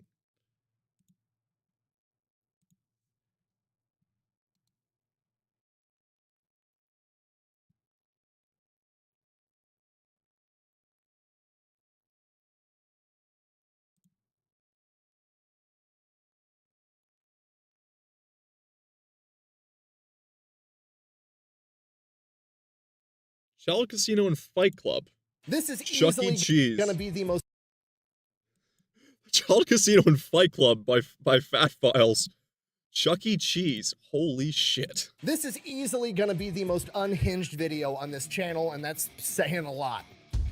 I mean, Waffle House was kind of disappointing considering there's not too many fight clips, but if we're going the distance here, I want to see that shit. Today we're talking about Chuck E. Cheese. Okay, here's the deal. Normally when I talk about a business on this channel, it's because this business is thriving and they have an incredible Yeah. business model and they're a genius. Chuck E. and Cheese they're is doing not. something incredible, or they're doing something shady. This is not that. Chuck E. Cheese is quite literally the living embodiment of an entrepreneur's fever dream where he went off into the business world, made so much money that he could then just cash out, retire. He had enough money forever, but he had so much left over on top of that that he could just start doing dumb shit with it. And that's how Chuck E. Cheese came to be. And we're going to talk No shit, it was an afterthought, an after project. about it right after word from our sponsor. Delete me. What are you doing with my suppressed shotgun? I put a knife on it. For what? Okay. Sourdough. You put a bayonet on a suppressor for sourdough bread. Why? It's America. There's The your answer. logic's impeccable. All right, here's the deal. Super simple, straightforward business model. You give them money, they turn around and make sure the data brokers on the internet aren't selling your personal information. What does that even mean? Okay, here's the entire internet and every free service on the planet inside of a nutshell. Okay, there's a saying, if you're not paying for the product, you are the product. What that means is pretty much anything on the internet that you use, that's a service, whether that be Google, Facebook, Instagram, Snapchat, all of it. Okay, it's all an app. So one of two things is happening. They're either going to feed you ads, and that's how that company makes money since their service is free, or Or they're going to collect your personal information, then turn around and sell it to data brokers on the internet, and then they're going to turn around and sell it to whoever buys it, and next thing you know, you're getting 17,000 robocalls every single day. And that's where Delete Me comes in. They will look through all the major data brokers and find the ones that are selling your personal information and submit opt-out requests on your behalf, and then they are legally obligated to comply. And then they'll continue to monitor these data brokers, and if they get your information again, Delete Me will submit an opt-out request again. Basically, you're paying Delete. I mean, once again, I'm going to play through the ads, no matter how old the video is. I know I'm not really talked for it, but it's just like there's nothing I can say. I've already given my thoughts about Delete Me beforehand, but once again, it's only really a product that could be made in the modern day, and, you know, good on them for supporting Nick, good on them for letting them do Nick stuff, but, like, it's also kind of just a thing that feels like a modern problem requires a modern solution in a first world issue. Me to get rid of all the downsides of all of the free stuff on the internet, which I think is absolutely worth it. If you want to check them out, I'll have a link and a discount code down below. Let's get back to the video. All right, our story begins in 1977 when Chuck E. Cheese is founded by Alan Bushnell. Who's Alan Bushnell? That's my question. Oh, Bushnell. There's a name I've heard a few times. Last time was a little bit spicy. When Chuck E. Cheese is founded by Alan Bushnell. Who's Alan Bushnell? Dear Mr. Bushnell, I'd like to apologize on behalf of the Fowlers for mistaking your name for Alan. Please accept this apology. Fucking Nolan. Oh, no. The guy that founded Atari, basically What? the godfather of video games, okay? If you're not picking up what I'm putting down, I'm trying to tell you, he's got a lot of money. And if you listen to him tell the story, Shit. he's got, you know, the typical entrepreneur story where he noticed a gap in the market, he had a brilliant idea, he executed on it and made a business. The summary of that story is basically he, you know, founded Atari, was running Right. this big company, they were making arcade games, they were selling them to arcades, and the arcades were making a ton of money with all the quarters that were coming in, so he's like, okay, well, obviously we should start having our own arcades, and then he had the idea of pairing it with food, and he went with pizza because it takes a while to prepare. It's kind of hard to fuck it up, you know what I mean? It's bread, sauce, cheese, and meat that's already pre-cooked. I mean, yeah, fucking pizza's just a slap out there. I mean, it tastes good for the most part, depends on the place, but, like, generally it's not hard to fuck up. You can make a good pizza, you can customize it in which way to Sunday. Yeah, it's not healthy, but, like, you do what you can with it. Fuck, like, it's being the most dominant cheap sliced food, and people love it. You throw it on top, throw it in the oven. So he's going to have an arcade where people come in, they order a pizza, they're sitting there for 20, 30 minutes waiting for the pizza to get done, and they play at the arcade in the meantime. I know what you're thinking, fat electrician, that sounds like a pretty good business model to me. Why is it an entrepreneur's fever dream? And it's because everything after the inception of the idea is not even fathomable to anybody. You remember this too, like, arcades are unfortunately 9-year extinct outside of major cities, and they're usually, like, higher end arcades, and it's not like, oh, it's not some of David Buster's or what's that one that all the VTubers love going to because like carries Hall Live merchandise. Oh, fuck, I can't remember it. But those arcades typically are, you know, they have boutique. They carry a lot of games. They carry a lot of like export games and import games and cabinets and classic stuff and a lot of shit. Arcades, for the most part, if they're going to be in carny areas, they're just going to be toys and trinkets. Like, if you play skee ball for trinkets, you know, skee ball for trinkets. You play, like, the coin games for trinkets. You're not really having the classic arcade experience anymore. A lot of smaller arcades went under during COVID, especially in my area, unfortunately. But before then, we had the joke of the barcade. You know, the hipster, soy pog-faced barcade experience. But you remember, barcades were very much social hubs for, like, college cities, because they were basically combining the classic fighting game scene, classic, just a bunch of like, here's the game, you pick it up, you play, and it's a very social environment. People hop in and play with each other. Like, it's very social. And generally speaking, it is generally a good idea because people love games. Or it's not really burning off a lot of energy, but like you want to get hungry. Oh, look, this cheap food. It's great. We're all having a night in. It's cheap fun. It's cheap entertainment. It's cheap outing with your friends. It's cheap social circle. Bond over hobbies. It was a great idea, and it really worked for the longest time. Unfortunately, though, COVID killed a lot of it. The economy killed a lot of it, and then the digitalization of everything really killed the startup arcade. Other than a man that's already worth tens, if not hundreds of millions of dollars and does not give a single fuck about anything. So they started opening up this first Chuck E. Cheese, and it's still owned by Atari at this point. And Alan Bushnell, I'm assuming, is like, you know what? Fuck it. I want dancing robots. And they're like, okay, we'll get dancing robots. Just out of nowhere. Fuck it. I went to Disney World. I want to see this shit. I saw the I saw the Carousel of Progress. I saw the House of Presidents. I want to see this here. Okay. Robots, make it a coyote. So they order a dancing robot coyote. They're gonna call it Coyote's Pizza. It's gonna be great. But apparently there was a mess up at the robot coyote manufacturing plant and they sent a giant rat instead. What? Literally me. Again, Alan Bushnell with zero fucks to give is like, it's fine. We'll call it Rick Rat's Pizza instead. The rat will be the mascot. But then, you know, All right. somebody in the boardroom at Atari is like, sir, I don't know if having the word rat and pizza in the same sentence, like when people think of food, they don't want to think about rats. Maybe that's a bad idea. And he's like, Well, I mean, the cheese. Of course, the people think of mouse to be cheese to meet ya. Mousely Graham, she's most cheesed. okay, fine. We'll call it Chuck E. Cheese. What's the E stand for? Entertainment. That's the rat's Great, name. that Charles works. Entertainment Cheese. Okay, I mean, it's still a rat. but Charles that's Entertainment better. Cheese III. Put some respect on his name. His brother died in the war. I guess we'll run with it. Oh, and one more thing. Give him a cigar and a Jersey accent, and I want him to roast people 24/7. What? Okay. I mean, who's he gonna roast? The other robots. We're doing more than just one dancing robot. Yeah, we're gonna have Fuck yeah. Pasquale that's gonna be the pizza chef. We're gonna have a Oh my god. hound dog that's got Confederate flags on the side of it, and then the lead singer is gonna be a female hippo with giant tits that bounce up and down when she hits her high notes. Sir, My aren't you brother in Christ, are you into something? worried that sexualizing a hippo could send the wrong message? You know what? The ladies need something too. I want you to mash Cookie Monster and Grimace together in one character. He's from the planet Purple, and his name is Mr. Munch. That'll send a message.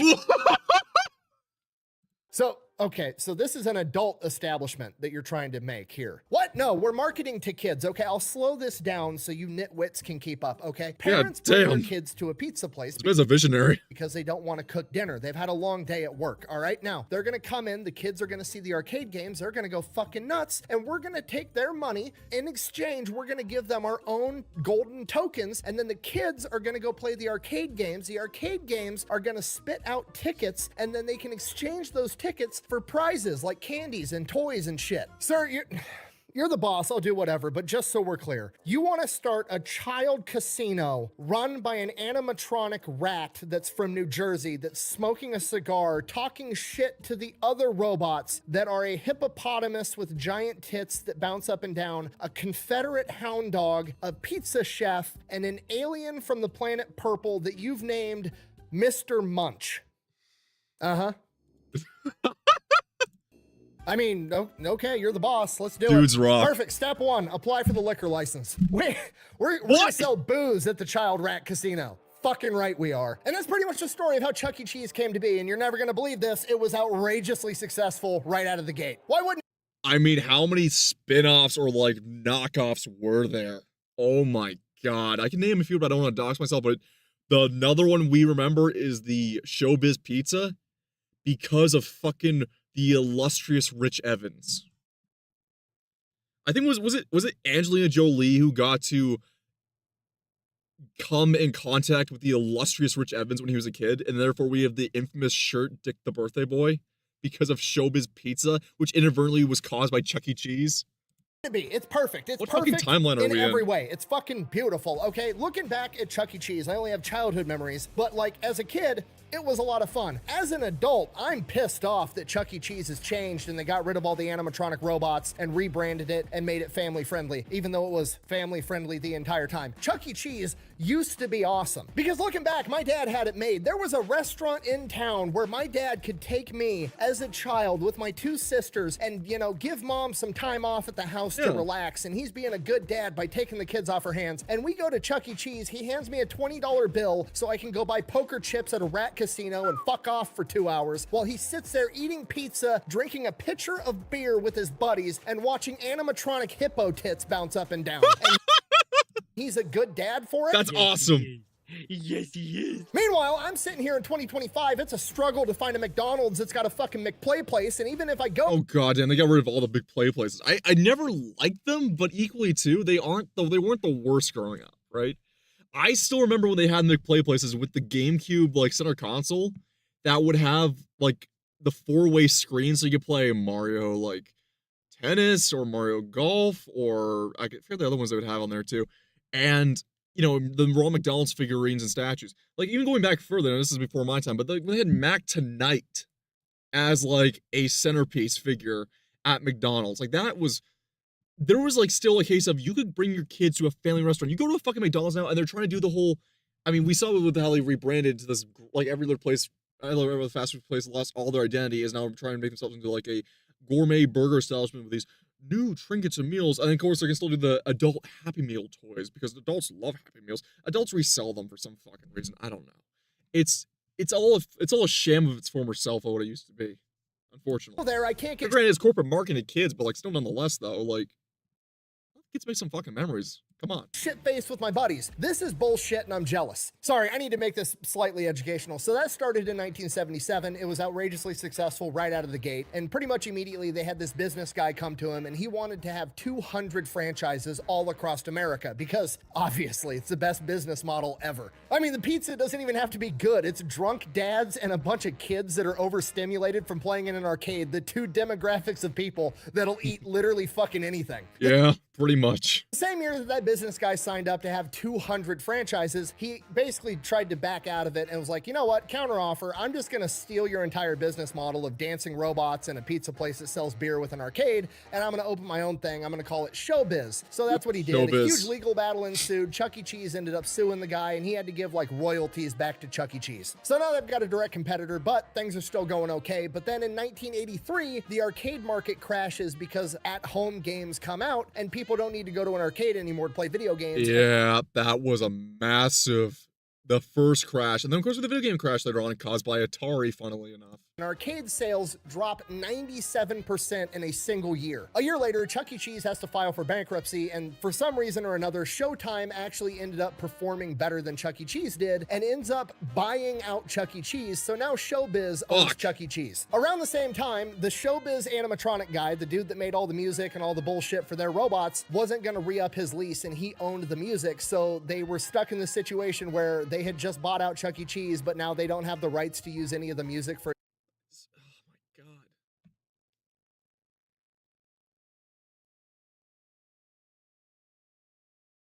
Like this is nuts. And I'm going back and there's a place I used to go to as a kid that was like Chuck E. Cheese. It was like a knockoff Chuck E. Cheese where I lived.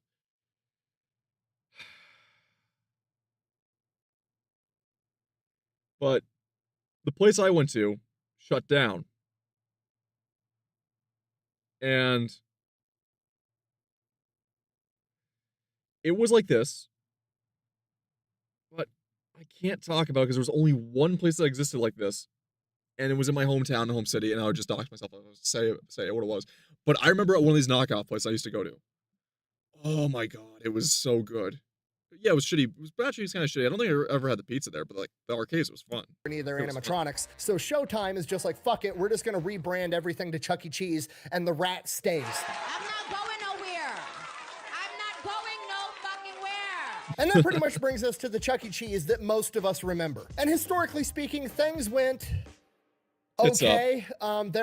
There were some downsides because, you know, what could possibly go wrong if you're serving parents alcohol while their kids are gambling in a rat casino? Okay, Quite a bit. if you're not picking up what I'm putting down, I'll explain it to you this way. The most likely place you are to get in a fist fight is at a bar with people consuming alcohol. The only way to make that, I don't know, 1,000 times worse is to encourage people to bring their kids to the bar so that when the kids get in a fight, the parents who are hardwired to defend and side with their children, no matter what, rush to resolve the issue between the children while they're drunk. The other parents come in, also drunk. They both side with their own kids, and then mom and dad get in a fight with the other mom and dad. Gave you It was the perfect place for the Ratchet realm to form. This was awesome.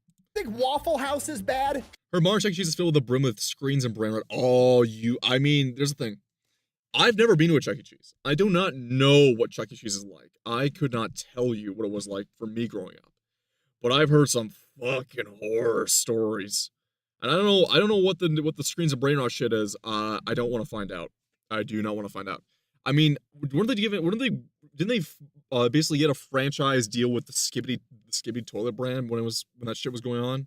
even though that's like a amalgamation of stolen properties. Chuck E. Cheese has them beat, I guarantee it. You can literally look up on YouTube, Chuck E. Cheese fight. There is a playlist with 96 videos in shit. it, okay? And that's just the ones we caught on camera. Literally parents holding camera. I wish the arcade near me served pizza. They have nice pretzels with cheese, Mr. Squidward, with cheese. Yeah. Well, the problem is that, as I said before, there's no arcades around me. They all closed during COVID. I mean, talking about proper arcades. Like they actually have games. Now all you have is like the fun little kid arcades, but there's no actual arcades where, you know, people generally just all ages can go to and have fun. They're all shitty arcades. And I know there's a couple guys who've been in the chat who've gone on dates in those arcades, and it's just kind of like, man, I envy you guys. Giant Hero Action Hero, awesome dual light pistol game. Oh yeah, no, that was probably fun back in the day. I wanted to play more Initial D games, but I couldn't because the places that had it closed down or they got rid of them. Favor of Fast and Furious, rail racer game. Other parents fight with kids running around while the parents are yelling World Star. No shit. Nice. Very nice. A single Chuck E. Cheese in Milwaukee in 2015 had to call the police 147 times every other day. Obviously, this leads to a ton of Chuck E. Cheeses all over the country losing their liquor licenses, and that impacts profit margins, so that's not good. Oh, and then I think Chuck E. Cheese might have accidentally created furries. Bro, what are you talking about, man? Because, you know, who could have predicted that showing young adolescent children... No. The thing is, I know it's a joke to say this thing caused furs, this thing caused furs.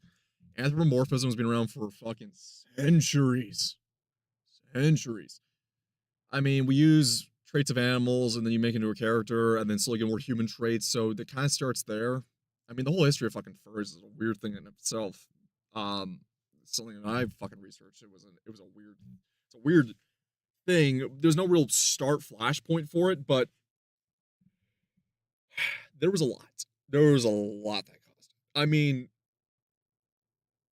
Tex Avery, one of the founders of the Looney Tunes, the Merry Melodies, Tex Avery famously had a series of National Geographic-esque shorts where he would have an infograph on a certain animal, and then it would then suddenly turn into a rotoscoped opposite animal becoming anthropomorphic and doing a striptease. Famously, I don't know why he did it, but it's a very famous thing he did.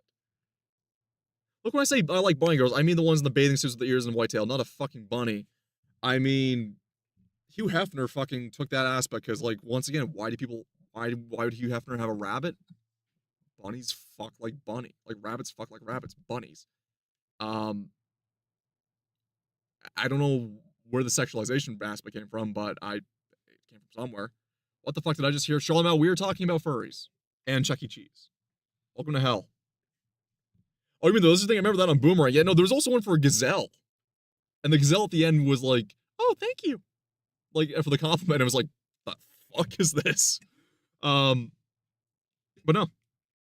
I don't think Chuck E. Cheese caused furries. I think Chuck E. Cheese only had Field of the Fire. But then again, I don't think people were remembering as they got older being horny over a hippopotamus. I mean, maybe nowadays with like people being the fucking fat bitches, maybe, but I don't think back then, no. And a giant animatronic hippo bouncing her tits up and down could have led to some weird sexual fetishes. Look at us. Look at us. Who would have thought? Not me. The kids grow up. No, it was fucking a lot of things going into that. I just had to do. No, Char, you back down. No, bad Char. No, bad Frenchman. Stop. Seeing that. No. Remember Beastars or whatever that anime is called, the deer/gazelle striptease at the Predator bar. I wonder who that influenced. Oh man. Confession time. In high school, I read Beastars as it was coming out. I really liked the series. Oh, I liked it for the first half. I really like Sabun. Sabun is the Merino sheep lady. The alcoholic 30-plus-year-old suicidal sheep woman. Office lady. But I remember Cosmo, and she's not a gazelle, she's an okapi. A suicidal okapi. So, who also basically hit on Louis. So this older lady who hits on Louis after he basically saves her life. Oh shit. Yeah, that story was fucking wild. Like, Beastars was wild.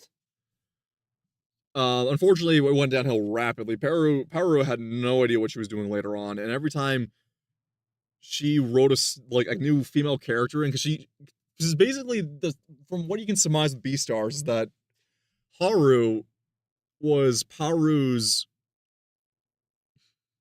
not exactly a self-insert, but like more so like an idealized self-insert of like a popular woman or girl reclaiming her strength or like reclaiming herself, but she's sexually using herself.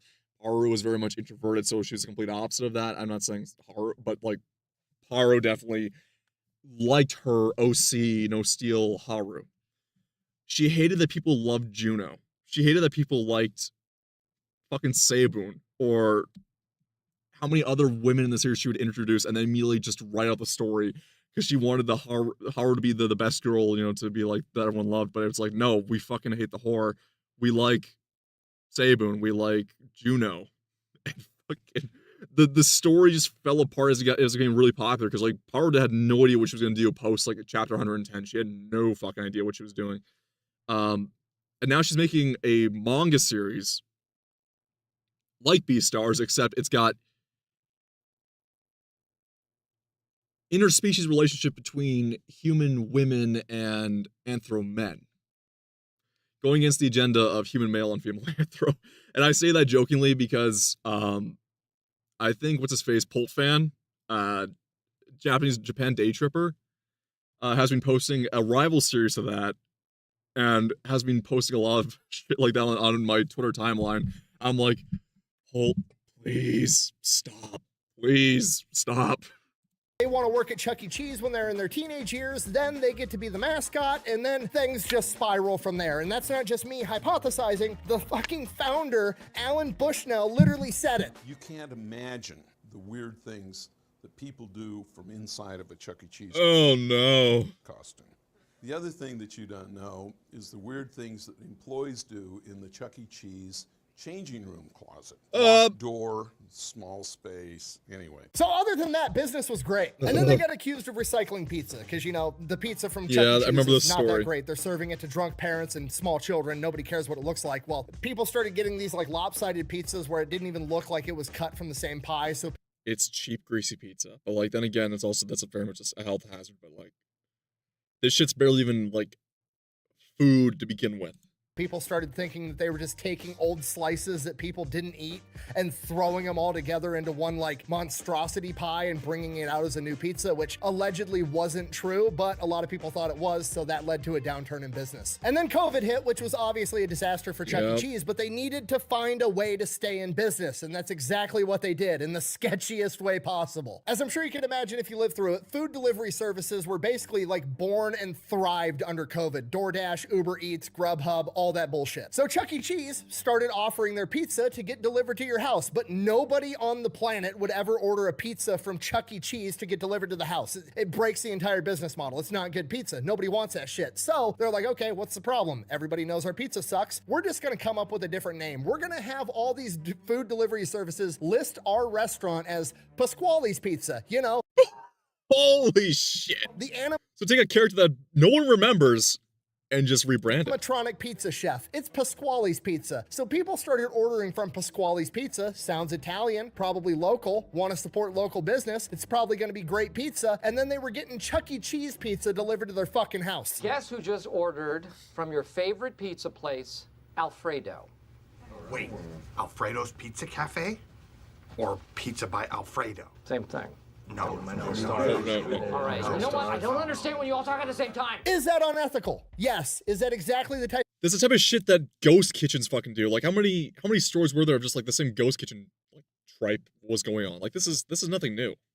of business move I would expect from Charles E. Cheese, the cigarette-smoking rat with a New Jersey accent that runs the local child casino. Yes. Absolutely. So they got busted for that. Since then, post-COVID, they've rebranded. They've got a horrible new logo like every other company. It's minimalist. It looks like it's off word clip art. They've also taken out all the animatronics because apparently the kids don't like animatronics anymore, okay? They've ruined...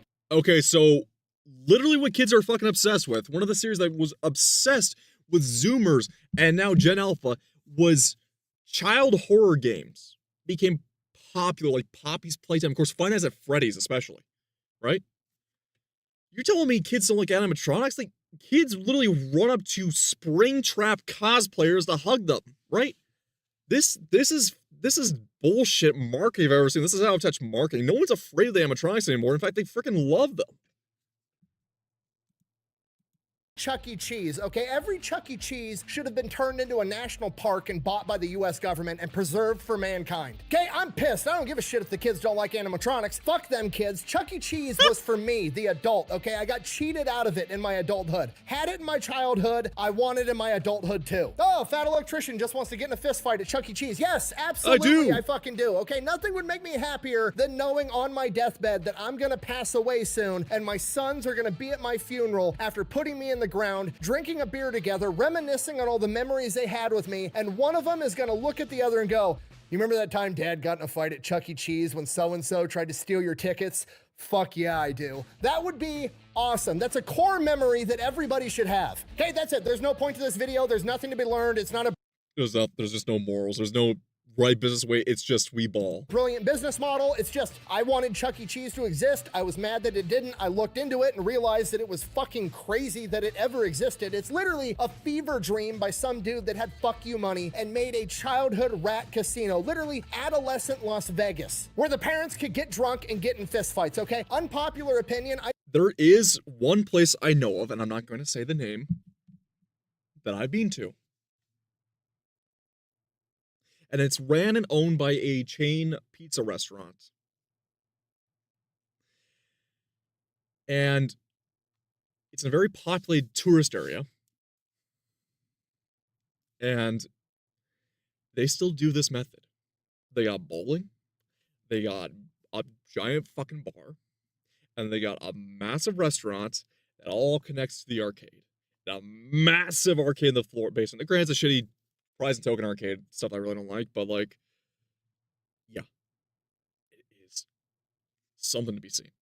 I think Chuck E. Cheese needs to quit trying to be a family-friendly establishment. Exactly. They need to start reopening Chuck E. Cheese's with all the animatronic robots, complete throwback to the 80s and 90s, and they need to open them up in states that have mutual combat laws, okay? Mutual combat laws are incredible. It's literally, if you bump into a guy at the bar and say, hey, do you want to take this outside? And you guys go outside and beat the hell out of each other, nobody has any legal repercussions because you were both consenting to that fight.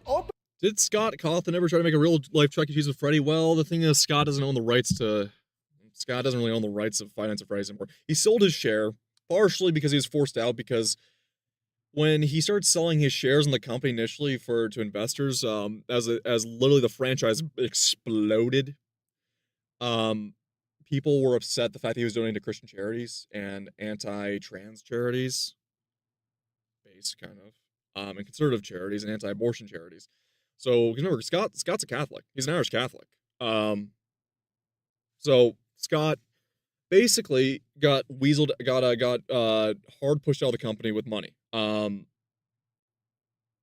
wouldn't be surprised considering the massive success of the movies and the games themselves. And of course, there was that, I forget whatever one, the one that there was that more recent iteration of Five Nights at Freddy's, which really played on the now really annoying childhood horror, but like instead of being like the original Five Nights at Freddy's, it's more glossed over and you're a kid running around like an 80s mall Five Nights at Freddy's. I wouldn't be surprised if they go the full 9 yards, because like that one really has got a massive following apparently of all the Five Nights at Freddy's games. So I wouldn't be surprised if they do try making an actual real life Five Nights at Freddy's Fazbear Pizzeria. It would really be successful, considering it's now going to be a generational series and franchise, unfortunately, but it's going to be a generational franchise. But no, Scott himself is not involved with it anymore, unfortunately. Yeah.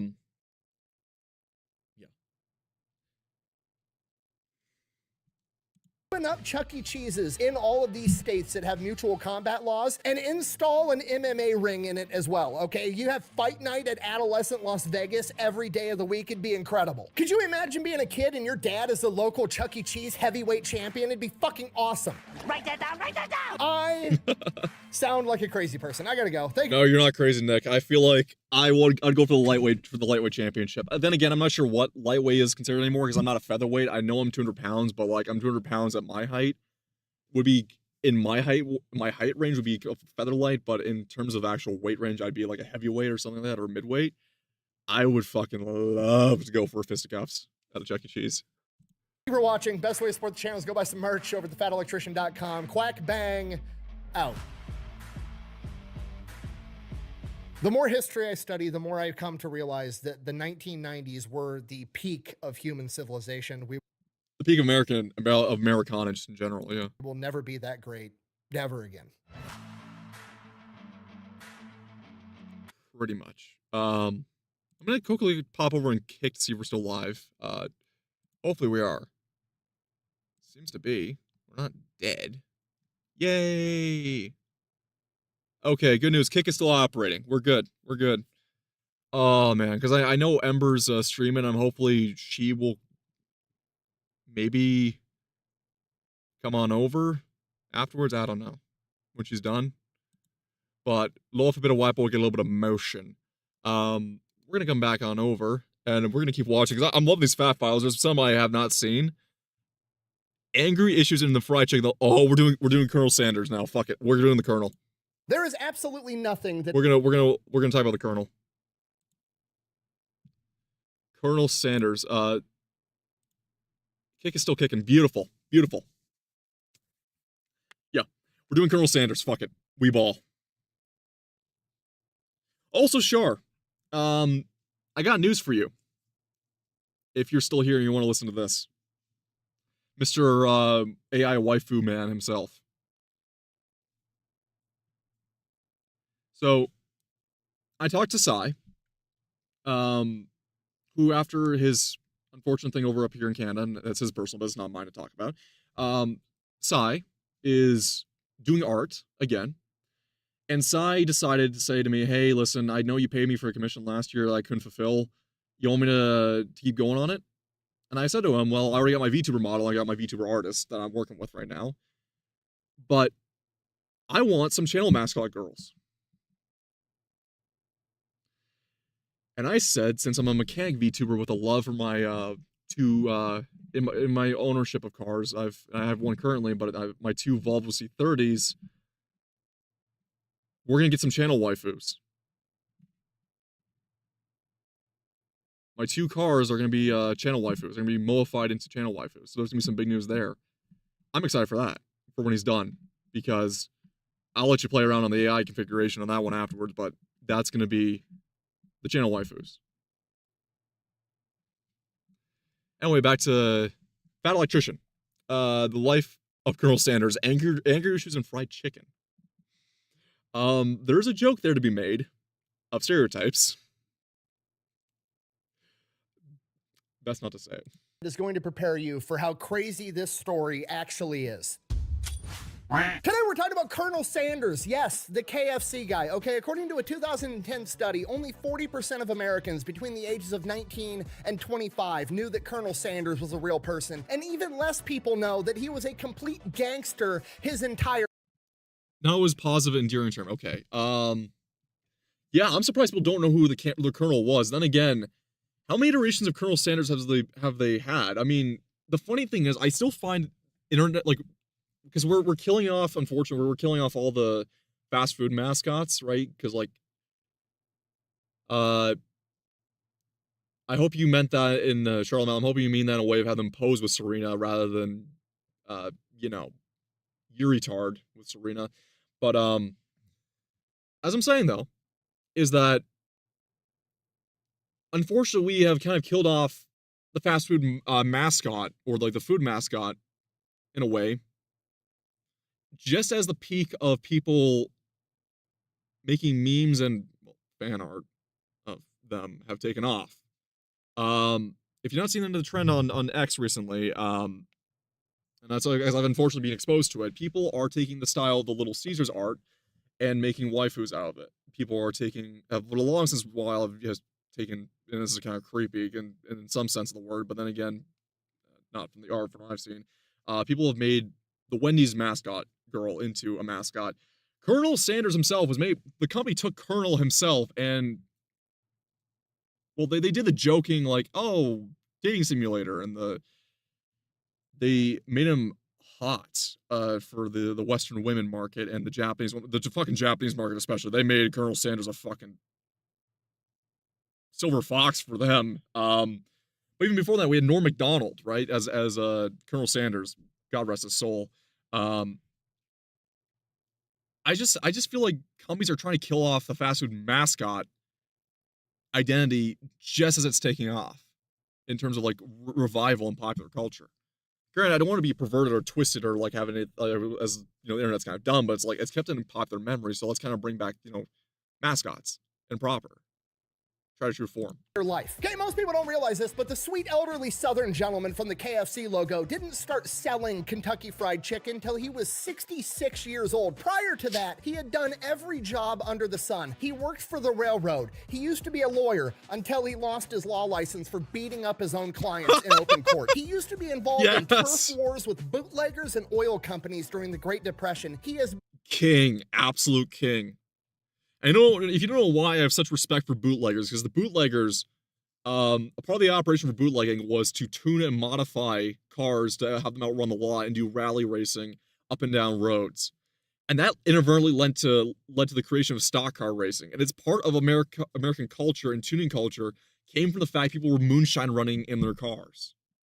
Been in, won, and is undefeated in gunfights. He is a notorious adulterer that once bragged that he was still getting laid at 83 years old. This dude— Every job's even pole dance. Well, and posthumously through his legacy of his character, I guess you can basically say he's done pole dancing now. Cussed so much that KFC had to heavily edit every TV and radio ad spot he ever did. Go f yourself. That's awesome. San Diego. Nice work, everyone. And I could keep going, but we're going to cover all of it in the story right after a word from our sponsor. Delete me. Again. Can you settle a debate? What? Which 9mm better? Yeah. Neither. There's a third option. Always a third option. Oh. Didn't know you were packing. No respect for the classics. All right, here's the deal. Super simple, straightforward business model. You give them money, they turn around and make sure that data brokers on the internet aren't selling your personal information. What does that even mean? Okay, here's the entire internet and every free service on the planet inside of a nutshell. Okay, there's a saying, if you're not paying for the product, you are the product. What that means is pretty much anything on the internet that you use, that's a service, whether that be Google, Facebook, Instagram, Snapchat, all of it. Okay, it's all an app. So one of two things is happening. They're either going to feed you ads, and that's how that company— And yes, once again, I always do the same thing. I've said every video, I will never ever skip an ad read because it's not my video. It doesn't matter how old the video is. They're still going to get their little shout-out sponsor to show to them that yes, these are reliable creators that do their ad reads and they do their job properly. Makes money since their service is to say about it anymore. Or they're going to collect your personal information, then turn around and sell it to data brokers on the internet, and then they're going to turn around and sell it to whoever buys it, and next thing you know, you're getting 17,000 robocalls every single day. And that's where Delete Me comes in. They will look through all the major data brokers and find the ones that are selling your personal information and submit opt-out requests on your behalf, and then they are legally obligated to comply. And then they'll continue to monitor these data brokers, and if they get your information again, Delete Me will submit an opt-out request again. Basically, you're paying Delete Me to get rid of all the downsides of all of the free stuff on the internet, which I think is absolutely worth it. If you want to check them out, I'll have a link in the discount code down below. Let's get back to the video. Our story begins on September 9th, 1890 in Henryville, Indiana, when a young Harlan Sanders is born on a farm. He is the oldest of 3 siblings, and like pretty much every other story I've ever told of somebody that was born in the 18 or 1900s, he had a really rough childhood with a lot of manual labor. Just wasn't a good time. This was Midwest. This wasn't the Great Depression. This was the early development of the United States. The Midwest, of course, and the South were far behind, right? Dust Bowl, everything. I mean, it wasn't Dust Bowl yet, but like you get what I'm saying. It was a very much harsh frontier even back then. Same with the prairies up in Canada. It was a pretty tough time. Around at the age of 5 They years built hardy, strong people. Entrepreneurs came from this. era too. His father passes away and his mother has to step up and be the breadwinner for the whole family, so she's always gone working at a factory in town, and 5-year-old Harland basically has to raise his younger siblings by himself, literally starts cooking all the food for the family at 5 years old. Fast forward, he's 12 years old, Harland's mother finds a new husband, they get married, Harland and the stepdad do not get along whatsoever. Typically, they don't. Shortly after this, he leaves home at the age of 12. For the next 4 years, he just kind of bums around the area, working on farms, doing manual labor jobs, and then at the age of 16, he falsifies his birth certificate to join the army, gets in, deploys to Cuba, serves his entire enlistment, and then comes back home. While in the army, he picks up the habit of, as he puts it, cussing like a sailor, using excessive profanity. People later in his life said he couldn't go a single sentence without including the term goddamn. Okay. Choice of vernacular, maybe not so much, but he would fit in with the average schlub of today. Because I'm not sure you noticed this, but every single time you go out, I've yet to meet a person. Well, I've met a few, but it's like a 9 out of 10 times you're gonna meet someone who's gonna say fuck, shit, or speak in broken English or Ebonics or some bastardized form of English, and they will not speak English correctly. They do not have a grasp of the English lexicon. They don't understand basic words outside of 4 syllables. They're not able to speak words past 4 syllables. They would fit the bill. They would fit the bill of what Colonel Sanders would consider himself as being crass and cuss as much as he's done. I'm trying to figure the right words here, but I'm speaking off the cuff here. It's atrocious, really. But the Colonel here, obviously, was far ahead of his time. Then again, kind of makes him a bit more endearing.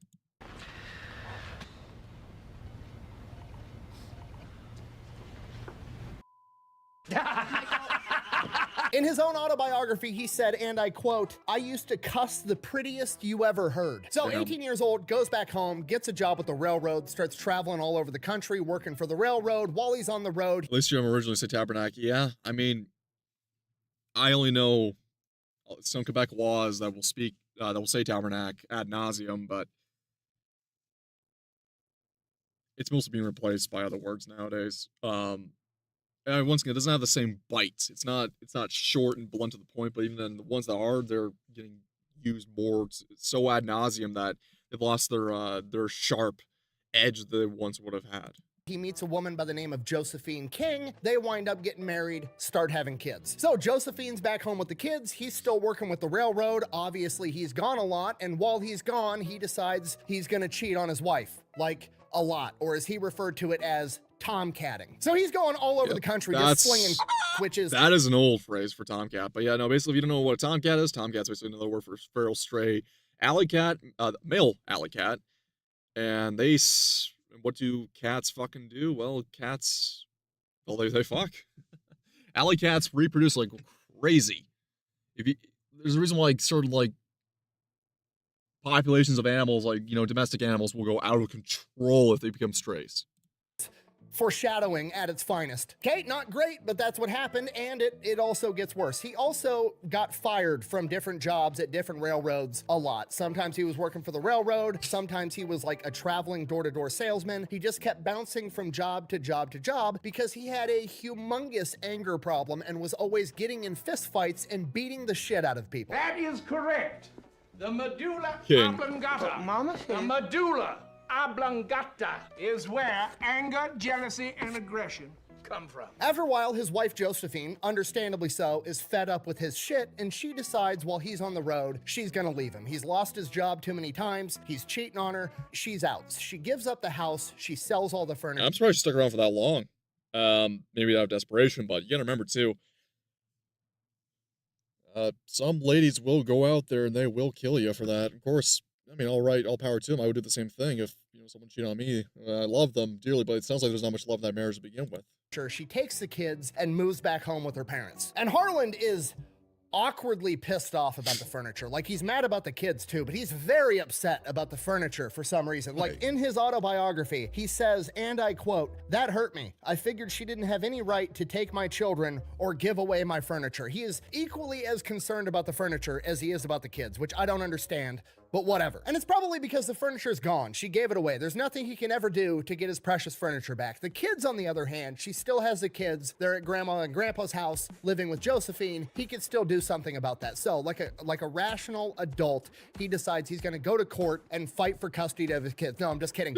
He concocts a plan where he's going to go wait in the woods outside of grandma and grandpa's house, and he's going to kidnap the kids. That's a I'm sorry. terrible idea.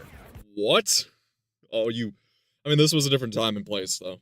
Different time and era, but that is nuts. Again, in his own words, although I didn't consider it rightly kidnapping since they was mine.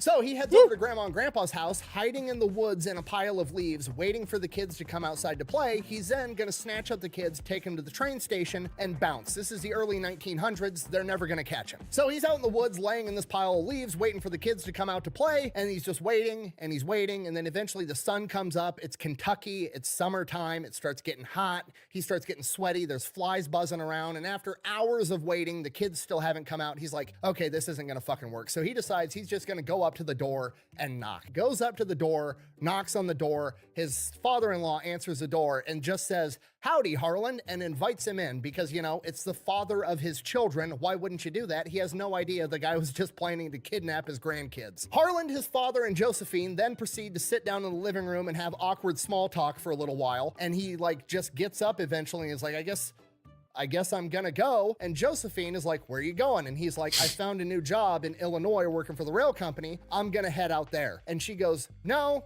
I think you better stay with me. And that was it. They stayed married for another 37 years. Now he's got his family back. Okay. I guess. Oh, okay. You had me going there for the first part. The second half kind of threw me. Absolutely zero life. I don't know. Different woman. I don't know. Lessons learned, keeps cussing, keeps fighting, keeps cheating on his wife, goes back to working for the railroad. Eventually, he decides. Char, I don't know. I don't even think it's religious reasons. I don't think she's Catholic. Maybe she's into it. Maybe this is the rare cut queen. I don't know. Because a woman from the South, Midwest, she'd have you by your fucking hair. She'd have you by your hair out the door.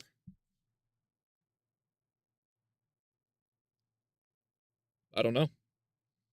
He wants to better himself. He wants to get a better career, make more money for his family, the whole 9 yards. So he starts studying to become a lawyer via correspondence. Maybe she's into that. Taking Maybe she's into guys that go around her back. I don't know. College classes through the mail. Think of it as like antique version of online schooling. That's what he does. Winds up studying to become a lawyer through correspondence, passes the bar, and becomes a lawyer. Does that for a little while, has a pretty successful law career spooling up, and then one day, in open court, his temper gets the better of him. Medulla oblongata. We don't know the exact context of what happened, but every account of what happened has a chair involved. Some accounts say that his own client... What do the Boondocks say? What do the Boondocks say? The moment someone throws a chair, a brawl will kick out. Attacked him with a chair. Some accounts say it was the other way around and he beat the shit out of his client with a chair. Either way, he turned the open courtroom into a WWE match.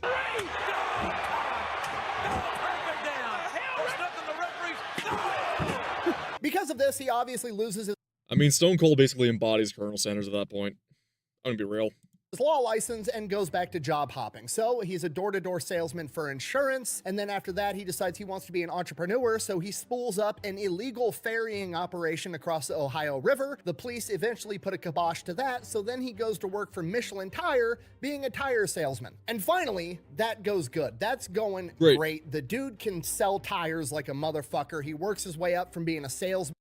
Sometimes you go from technical labor just to sales. It just works. I don't know what to say.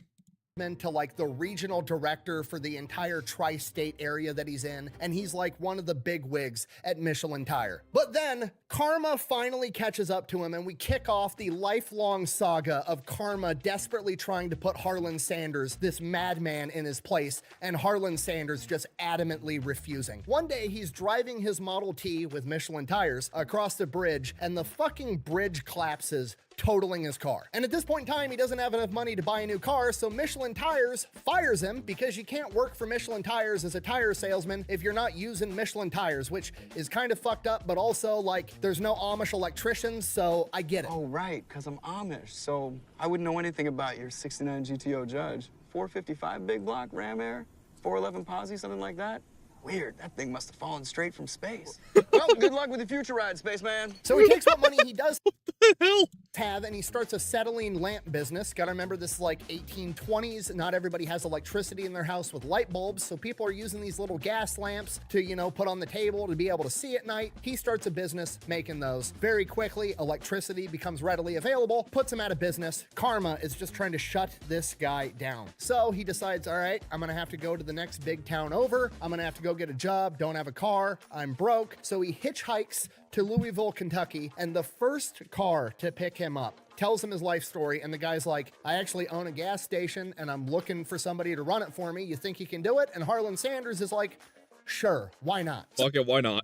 So he takes over this gas station, starts running it. Somewhere along the line, he comes up with the idea of like, hey, I could be more competitive and I could get all the business from all the truckers if I start selling food at my gas station. So he already likes cooking food, and that's what he does. He starts making food, selling it at his gas station, and then he gets all the trucker business as well. The gas station is outrageously successful. Karma kicks in again. The Great Depression happens. I mean, oh, now the Great Depression happens. This is 1929 now. Oh, no. You gotta remember, too, gas stations were pretty lucrative for that time being, especially considering the area, but that's gonna hit hard. Shuts this small gas station down, puts him out of business. From here, Shell Oil Company reaches out to him and is like, hey, we knew you were super successful at running this other gas station in a small town in Kentucky. We have another gas station that's right on the main highway that's going to be able to stay open during the Great Depression because it gets all this traffic from the highway. We want you to run it. Harlan Sanders takes the job. So he moves out to Corbin, Kentucky, where this gas station is, and this place is super ghetto. It's literally nicknamed Hell's Half Acre. You gotta remember, this is a Great Depression. Oh, this is old Kentucky. Oh, this is the real rough Kentucky.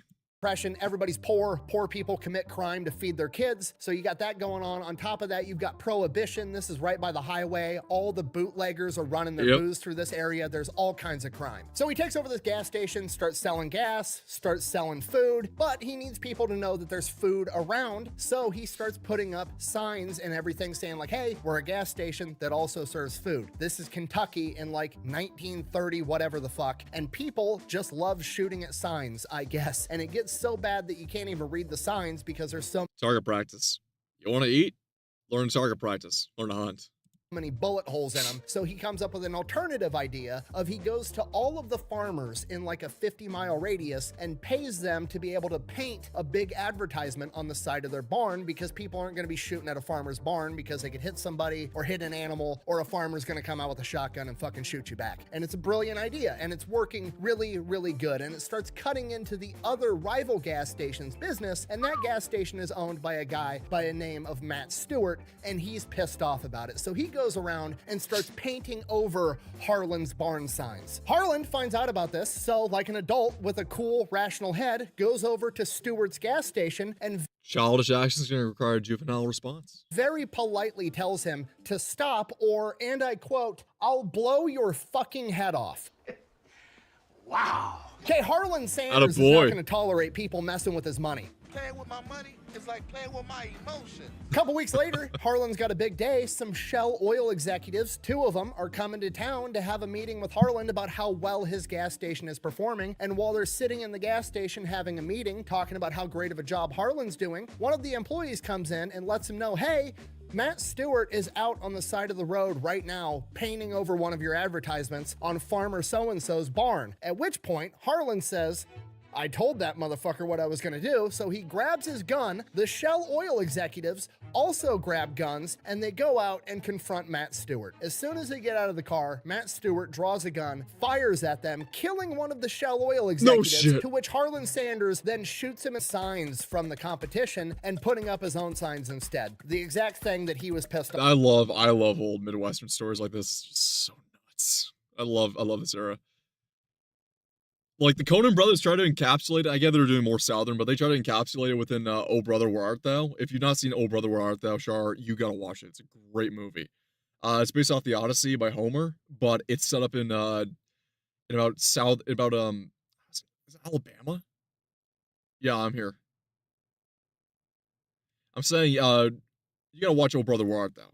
Like, you gotta watch the Coen brothers, man. It's so fucking off at doing, but now he's gonna do it to but, you know, like, this era, this time, in that part of the United States, oh, shit, it was wild. Other people. And then, just like what happened with him, one of the other rival gas station owners runs out to confront him, at which point he pulls out a gun and tells them to get back in their fucking car. And they do. Attaboy. Medulla oblongata. So as you can see, through a combination of great food and gun violence, Harlan Sanders becomes the most successful gas station in the area, which is the most Southern thing that's ever happened, ever. And by just run out of business, scare the shit out of them. 1939, he's making more money from food than he is from selling gas, so he decides he's just gonna sell more food and quit selling gas, and he opens up a 140-seat restaurant and then eventually expands that business to have a motel right next door as well. Now, the problem he runs into here is being able to cook food at the standard that he likes to cook food at in the quantity that this restaurant is now demanding, and the big problem he has is with the fried chicken. Everybody loves his fried chicken. He's got a secret blend of 11 herbs and spices. Everybody loves it, but the problem is real fried chicken is cooked in boiling grease on a skillet over the stove, and you just can't cook it very fast. It takes too long. Yeah, there's a problem with that. And here's the thing people don't realize about Colonel Sanders that's coming up. He invented a tool. He invented something. Something we use it today. You can't make bulk batches, and the wait times at the restaurant is just taking forever. So he develops a way to cook fried chicken inside of a pressure cooker, which still makes it taste way better than if you deep fry it. And this takes the cook time on his fried chicken from like 30 plus minutes down to 7 or 8 minutes. So he's got that figured out. Things are going great. He's got his new restaurant. He didn't invent the pressure cooker, but he sure as shit invented the method for it. His new motel right in 1939, and then karma steps in to try to shut him down again. 1939, World War II kicks off for America, and all of a sudden, America is now rationing rubber and gas, meaning less people are traveling, and his entire business is built right on the highway and relies on highway travelers, so he's not making enough money. But Harlan Sanders, not taking no for an answer, refuses to quit, keeps running his motel and his restaurant business, but also takes a job in Tennessee, which is nearby at a place called Oak Ridge, because the government has thrown up some new facility where they're making something, and they need somebody to come in and run all the cafeterias to feed the workers, and he oversees the cooking of 36,000 meals a day to feed all of these people working at this secret government facility. Manhattan Project. Does that through the rest of World War II. When World War II ends, that job kind of comes to an end. They no longer need this factory for whatever reason, so he goes back to his hotel and restaurant, which everything's fine now because they're no longer rationing gas and tires and people are traveling again. And later we would find out that the Oak Ridge facility in Tennessee is where they refined all the plutonium for the Manhattan Project, which we use to nuke Japan, which makes it kind of awkward that it's a Christmas tradition in Japan to order KFC, but whatever. So, hey, Char, what's going on? Char? Char? You okay?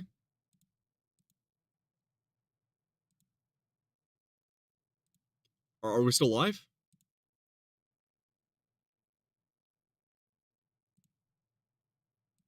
Are we okay? Excellent connection. Are we okay?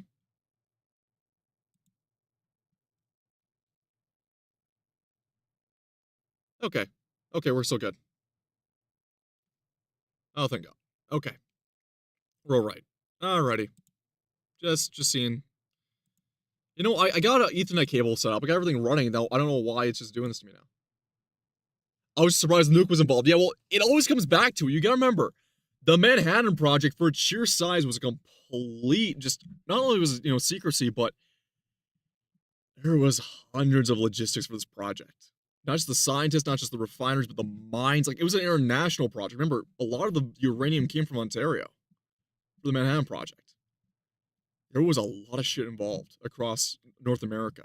In fact, a couple of that electrician's stories regarding Waffle House and I think it was Taco Bell too. The foundation of Taco Bell. Those guys were involved in the Manhattan Project as well. Comes back home, starts running his restaurant and hotel full-time, hires a new female employee, starts having an affair on his wife with her. Her name is Claudine Price. Shortly after that affair, he divorces his wife, marries her instead in 1947. Then in 1952, he meets another wealthy restaurant owner from Salt Lake City, Utah by the name of Pete Harmon. Pete Harmon tries his fried chicken and he's like, holy shit, this stuff is awesome. Can I franchise this? I'll buy the secret. Also, when did regular Americans learn what a nuke was and what was the effect? Well, they figured out about Okay, so remember, radiation and like radioactivity and radiation has been used for years. Was used for years for that point. Famously, the Curies, the radiologists, the Curies, they basically pioneered and would die by the sword of it. And of course, those radium girls, like disasters wise, but a lot of like early radioactive material was used by the public, and was known by the public. It's just when they discovered it, it was through an announcement addressed by Harry S. Truman after the strike on Hiroshima, because it was a warning sent out also to the Japanese embassy and correspondence to say, we will do it again if you do not respond. They didn't respond in time, and they nuked Nagasaki afterwards. The public would only get footage later on of what an atomic bomb does, and it was a fucking shit show of terror. But initially, that terror remained the fact that only the Americans had it. Once a defector in the United States, I forget who did it exactly, but once there was a traitor for the Soviets and leaked them how to build a nuclear bomb, well, then that shit went out the window. Blend of herbs. That's when the fear kicked in.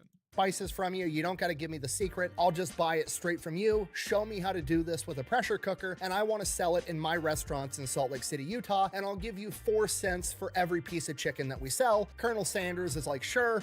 Why not? So that's what happens. Pete Harmon starts selling Sanders chicken in his restaurants, and he needs to brand it somehow. So he's from a different part of the country, so he names it Kentucky Fried Chicken and gives it the slogan, finger licking good. And Harlan doesn't really see the potential in it. He just kind of treats it as like, passive revenue that this guy's mailing him a check every month and just keeps running his restaurant and motel. And then his chicken becomes like kind of famous in the area. It's getting some notoriety, and the governor of Kentucky makes him a Kentucky colonel, which is like this honorary status in the state of Kentucky. And he's like, cool, that's great, whatever. So now he's Colonel Sanders. And then around the same time, he also started a side business where he was a midwife. I told you the story was weird. Yeah, he's just going around rural Kentucky as fucking Colonel Sanders, the chicken guy, helping people deliver babies. We don't know much about it other than the fact that it happened. So the colonel helped in a way to advent the advent of the USSR nuclear development. If you want to go by that timeline method, yeah, sure. He delivered at least 8 kids, and one of them ended up getting named after him. When he was later interviewed and asked, like, how did you become a midwife? What training do you have? How did you even know how to do this? He simply replied, and I quote, "Oh, I know a little about it." Apparently, if you've seen enough vaginas, you just kind of know what you're doing, I guess. You can put stuff in one, you can pull stuff out of one. That makes sense, right? Holy shit, this guy was just learning on the fly. I guess. Checks out. One of his personal acquaintances later in life actually joked that he got involved in being a midwife because he was concerned that the kids were his. Which brings me to his next side gig that he started after being a midwife, which was being a vampire hunter. No, I'm just kidding, but the fact that you believe me for a second speaks volumes about this guy. I don't believe it. Are you going to talk about his pet crow? God, fine. Okay, look, Colonel Sanders has plenty of character flaws. However, there is a multiple humongous myths on the internet that he was like a prolific racist, ranging from he was a member of the KKK, which is not true, to no. Remember, I'm from the South, was part of the KKK. A lot of them weren't even like that racist. Motherfucker would be a pilot if he tried. Oh, I would not put it past him. I mean, if you think Sanders is wild, I'm waiting for when Nick does a video about Carroll Shelby. Because Carroll Shelby, who is the founder of Shelby Motor Company, the one that did all the tuning for Ford and took Ford to Le Mans, that whole story. Shelby was a chicken farmer turned bomber pilot, turned back to chicken farmer, turned to hot rodder, turned to racer, turned to company founder and tuner for multi-billion-dollar companies. He would deliver the nuke himself. Oh, probably. But no, go back to Sanders. I mean, everyone in the South is racist. Okay, well, maybe at the time too it was also societally acceptable to be racist too, but equally too, Jesus Christ, not everyone was part of the fucking KKK and lynching people. Like this, there's a lot of misconceptions about that time and era and the people who came from that era. Stole the secret blend of herbs and spices from his house servant when he was a child, which also is... He grew up poor. How the fuck would he have had a house? Almost caught myself there. How the fuck would he have had one? He grew up poor. And that was post-slavery, my man. Isn't true. The dude grew up extremely poor. He didn't have servants in his house in the 1800s. And then there's the myth that he had a pet crow in his original restaurant, and the pet crow's name was Jim. Get it? Jim Crow in the South in the 1950s. No, that never happened. Original. I have searched and scoured. There is no historical evidence to actually prove this. There's just a bunch of blog posts dating back to the early 2000s that insinuate this shit. That's where it all started from. I'm 99% sure. If on the off chance you have some historical evidence, let me know in the comments down below. I'll pin the comment if I'm wrong, but I highly doubt it. Colonel Sanders, that would be fucking hilarious though. Deeply flawed, cheats on his wife, anger issues, not some crazy prolific racist, however. But that's not gonna stop karma from coming from him. So his restaurant and motel both burned down to the ground. Colonel Sanders, not taking no for an answer, rebuilds the restaurant, rebuilds the motel. Shortly after that, it burns down to the ground again. Colonel Sanders and karma are now in a shootout, so he rebuilds the business a second time, and then the government comes in and reroutes the highway and completely shuts him out. That's the interstate system, because remember, I think Sanders was even just running off the normal highway system. He was running off Route 66. So we're talking, he was on the original highway that was connecting America. So once Route 66 went under and became like the service road, oh yeah, no, he was going to lose a shitload of traffic. Game over. He goes out of business. He is 65 years old, and his only income is his Social Security check, and that's just not enough. And Colonel Sanders is like, not taking no for an answer. So he takes his pressure cooker and his secret blend of herbs and spices, throws it in the trunk. Claudine hops in the car with him, and he just goes from town to failing restaurant to failing restaurant, and is like, hey, would you like to be a KFC franchise, a Kentucky Fried Chicken franchise? My chicken is so good, it will save your failing restaurant. And for the next 5 years, at 65 years old through 70 years old, he travels the country getting people to franchise his chicken. This is how my family, because I think either my uncle or it was my uncle, in his 20s, met Sanders in person at an airport. Sanders was famous at this point. This is when the KFC really took off. But when he was at the peak of the initial expansion and KFC became famous, and then franchises were popping up, he was still selling franchises. So he came across my uncle. Didn't sell it to him, of course, but like just chatted with him, shot the shit.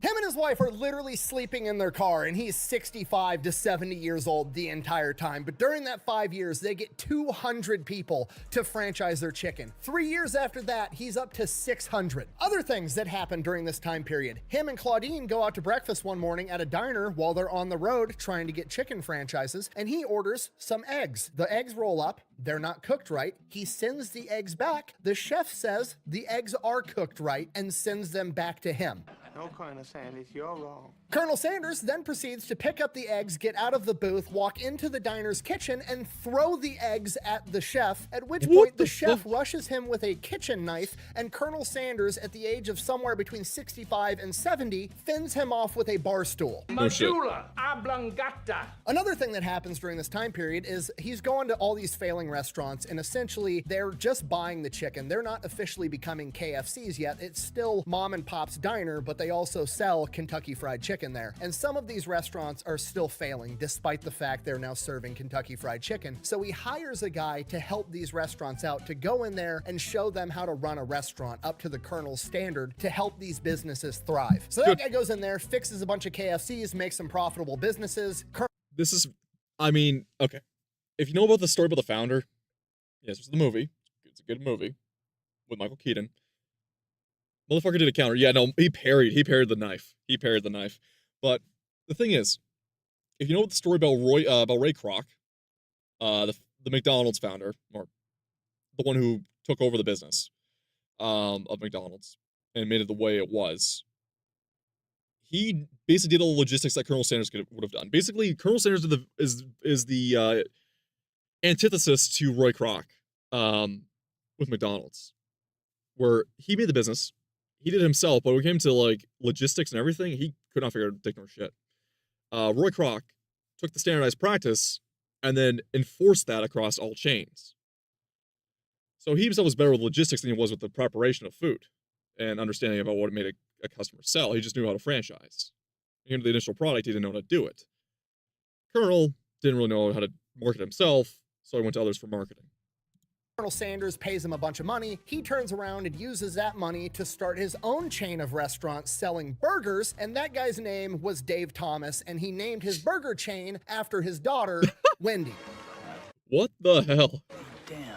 I told you it's a weird story, okay? You were warned. Now, this is also the same time period where he starts really leaning into the Colonel Sanders persona that we know today. He starts marketing himself as Colonel Sanders. People start calling him and knowing him as Colonel Sanders. This is when he started wearing the white suit that we all know today, because his kitchens and KFCs were so cleanly that you could work in the back of the kitchen and not get food product all over you. That's good marketing. This is when he started dyeing his mustache and goatee all white and kind of like amping up the Southern accent and the Southern gentleman persona. Then the business model kind of shifts from just franchising the chicken itself and letting these random restaurants serve KFC to having a restaurant that was just what we know as today, a KFC, a place that just sells fried chicken. Keeps growing the company, has a ton of locations, and by 1964, he is 74 years old, and it's finally time for him to retire. People are wanting to buy the company. He doesn't want to sell the company because he knows they're going to fuck up the quality of his food. They're going to ruin it. He doesn't want to do it, but his family pressures him into it. He finally relents and sells KFC for $2 million, plus a deal to be a lifelong brand ambassador for $40,000 to $80,000 per year.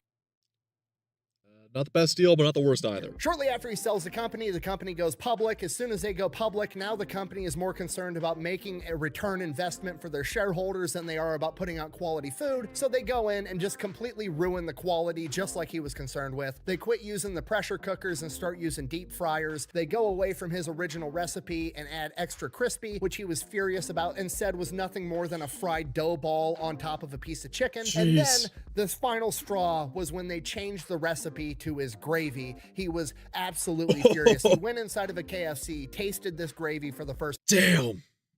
That's a one way to set a man time, off. threw it on the floor and said it was nothing more than wallpaper paste. They just mixed tap water and a bunch of starch together and called it gravy. Damn. I'm really sorry.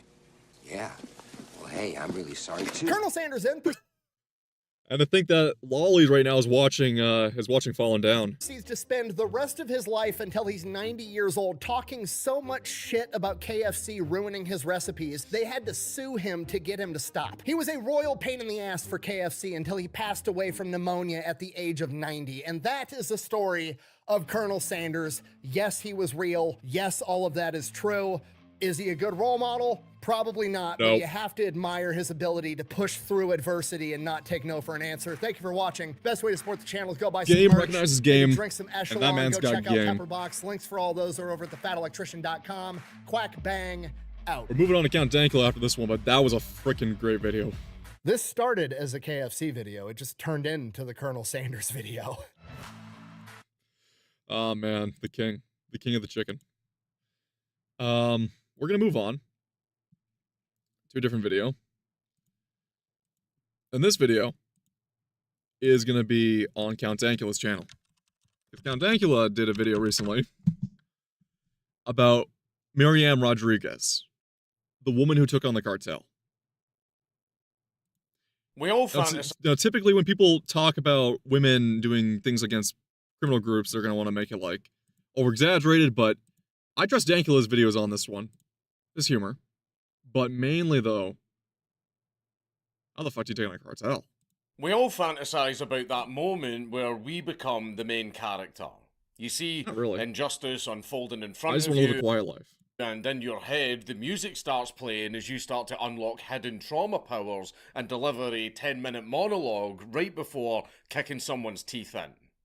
In reality, most of us just have a panic attack at the thought of asking for extra sugar at the coffee shop, and if they hand us the Speak for wrong yourself. order, we say thank you and drink it anyway because we don't want to make a scene.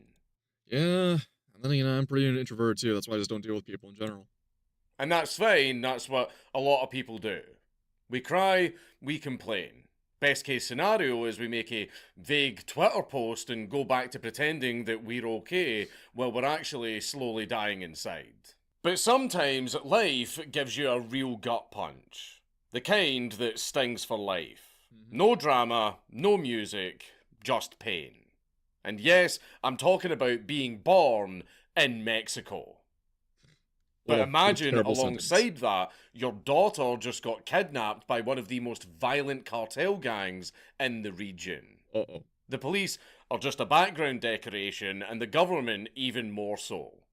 Are you supposed to just shut up, accept it, and just move on? Nope, you have your Liam Neeson taken moment, and you hunt the fuckers down. Except in this case, it wasn't the girl's father. It was her mother. She changed their identity, collected names, and started hunting them down one by one. No training, no backup, no plot armor. Just a mother that decided she wanted revenge. And I'm going to warn you now, this is not a feel-good story. Oh, shit. There is no happy ending. And like we've had to say a good number of times on this channel, hell hath no fury like a woman scorned. Even more so when it's the wrath of a vengeful mother with nothing left to lose. That's gonna set someone off. And if you don't know about Hispanic women, the Hispanic mothers, as much as I rag on them, there are some that you do not fuck with. Miriam Rodriguez Martinez.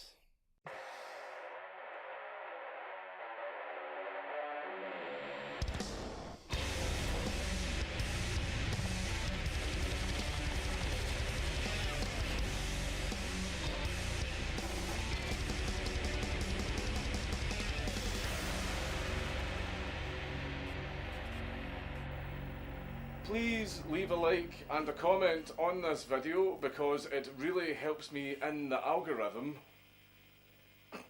Oh, you thought you could sneak up on me? You thought I was going to do the quaint YouTuber segue of pretending to be startled because I didn't hear you approaching? Well, it sucks to be you, because despite absolutely blasting an entire album of the hottest ringtones of 2004... Oh, do you remember that shit?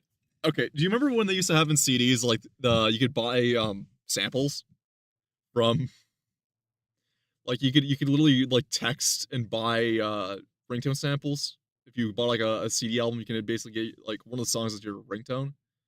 Remember that?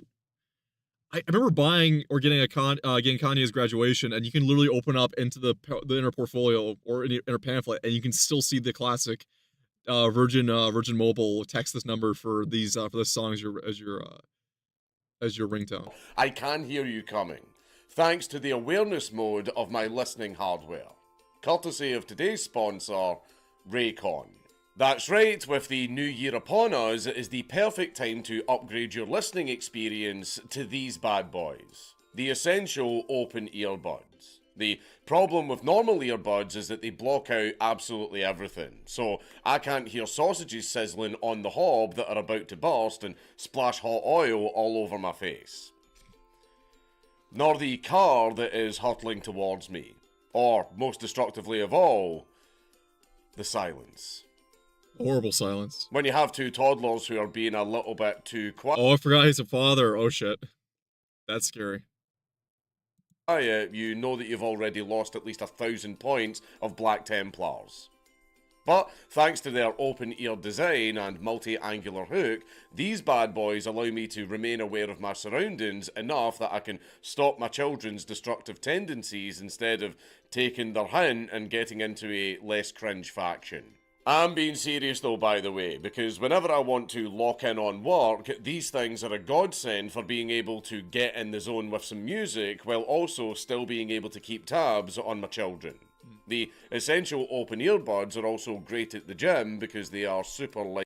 Once again, I know I'm sitting quietly through the ad read, but this is Dankula. Like, I have to let him play his thing out. Once again, new video from him. I want to get the most amount of watch time and ad time from it. I'm not gonna skip it. I know it's boring. It doesn't add much to the reaction. Just kind of like I'm sitting here, but it's his time to shine. Weight, and the hook rotates to ensure that they fit over my ears without running the risk of falling. The basic question though, I know Raycons were a joke back in high school, and not for their quality, not for anything of the sort, just how many times they were fucking out there for ad reads. My question is, were they any good? I mean, if it's cheap, if it's reliable enough, I'll take it. But like, are they comfortable? Do they actually do as they say at the very least? Off. And best of all, their 8-hour battery life and the extra 36 hours in the case means that I don't really have to worry about forgetting to charge them. And with over 3 million happy customers, Raycon is so confident that you'll like these nifty doodads as much as I do that they are offering a 30-day happiness guarantee. And whatever your goals for the new year, such as painting something cool, like Tau, the essential open ear... I'm sorry, I could never get into Warhammer, so everything I get is certain knowledge from you guys, but fuck, I don't know. Buds something I can never get into. Here to help you. So click my link in the description box down below, or scan the QR code on the screen, or go to buyraycon.com/dankulaopen to get 20% off site-wide for the New Year's sale. Miriam Rodriguez Martinez was born on February the 5th, 1960 in San Fernando, Tamaulipas, Mexico. San Fernando back then was just a dusty old town. Cows, fields, Sunday church, and an aunt that somehow knew you were sick before you even did. It's pretty picturesque, but unfortunately this is not going to end well. There isn't a detailed biography about her childhood, but we can safely say that Miriam grew up in a very modest, working-class family. Just your standard Mexican mix of hard work and the sacred rule of family comes first. And never turn your back on family. I can't do a Vin Diesel voice. All I can think of is the thing Donut Media did where they had a bunch of Vin Diesel impersonators going, family, family, family, family. And in that kind of environment, you can learn pretty early on that no one is coming to help you. And that if you want something done, it's better to just roll up your sleeves and do it yourself. That kind of figure it out yourself kind of mentality will play a very major role in her later life, but let's not get ahead of ourselves here. So, to fast forward a little bit, Miriam grows up, falls in love, and marries a man named Luis Salinas Castillo. And they start to build a life together the old-fashioned way. Unnecessarily fast, and with an unhealthy amount of stress, just as God intended. You love to hear it. They have 3 children together. Azalea Yanet, the oldest daughter, Karen Alejandra, the middle child, and Louis Hector, the youngest and only son. At some point in their life, Miriam and Louis opened up a small shop, because back then you could have 3 children, a house, and a business on just one working class income. Well, today, most of us can't even afford the week's groceries without taking out a loan from the fucking bank. The shop was appropriately named...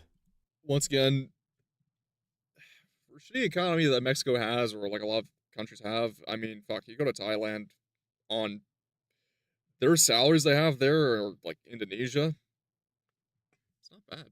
I mean, you can live pretty well if you have the right job and right qualifications. It's not a terrible way of living. It's just different culture shock. Maybe a little less comfortable, but it's a culture shock. But you'll live life a bit better down there. And they're also developing pretty rapidly nowadays, so it's a golden era to go down and just change your scenery if you want to. Rodeo boots. And yeah, it was exactly what it sounds like. They sold cowboy boots, hats, belts, basically anything you would need for your Western Rancher starter pack. And that was Miriam's life for years. Sweep the dust, help people pick their boots, deal with people that come in not to buy anything but just sit there and yap and complain, and then go back home and be a mum, with probably a framed picture of the Virgin Mary somewhere on a wall watching over everything. Yep. I'm not... It's not even a stereotype, that's just fucking... That's just fact. Making fun of that Mexican custom, that is genuinely a very good thing. But anyway... Absolutely, yeah. It was exhausting, it was repetitive, but it was normal. Exactly like how life's supposed to be. Until the world outside of the small town started to change. You see, around the 90s and 2000s, drug cartels really started to sink their cocaine-stained hands into Tamaulipas. The Gulf Cartel and later on the Los Zetas started to move in. And not subtly. No, and if you know about Los Zetas, they are... Oh boy, they are... They're pretty terrifying. Los Zetas in particular were known for being absolutely fucking ruthless. Oh, yeah. They were ex-military guys who treated extortion and torture like a business meeting. And in the middle of it, San Fernando slowly started to shift from a quiet town into a slaughterhouse. Drivers started to get pulled off of highways, people travelling north started to magically disappear, businesses were forced to pay protection money, and anybody who had a problem with it also started to magically disappear.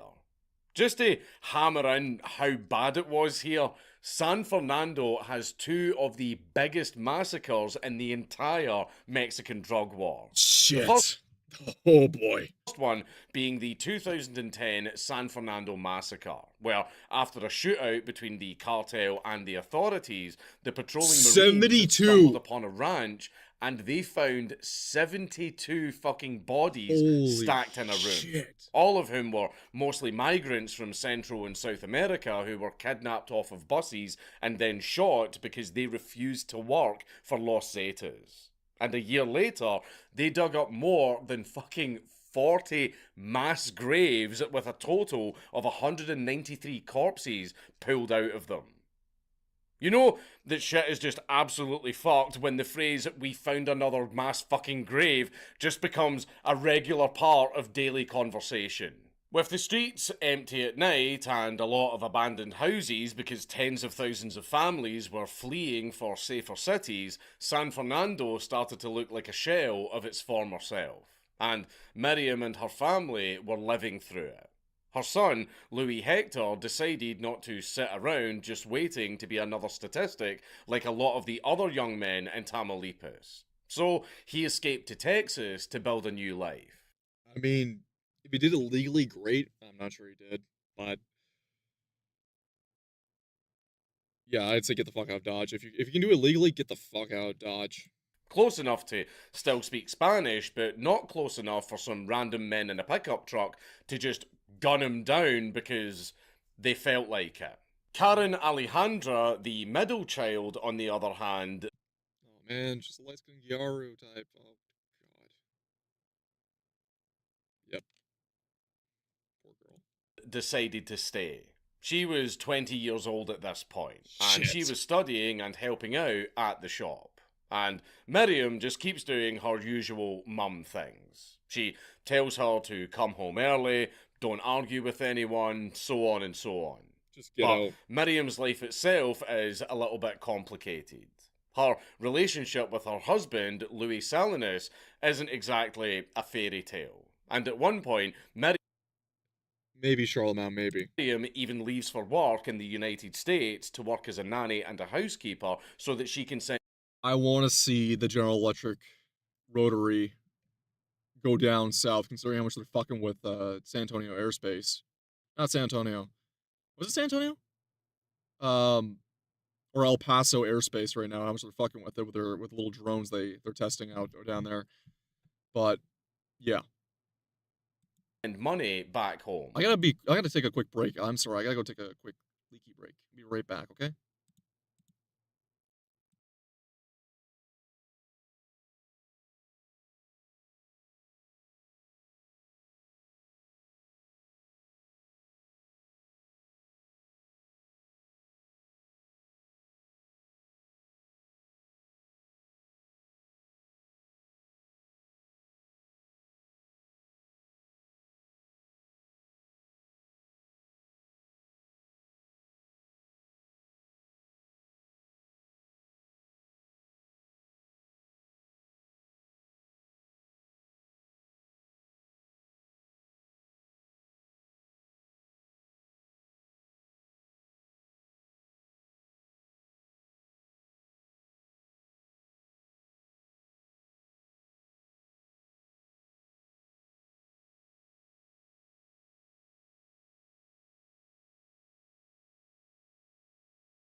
And we're back. Sorry, I had to go on a quick break for the sec, but yeah, we're back. Okay, let's get right back to it. But you could argue it was also partially to escape. Basically, the family at this point wasn't perfect. No.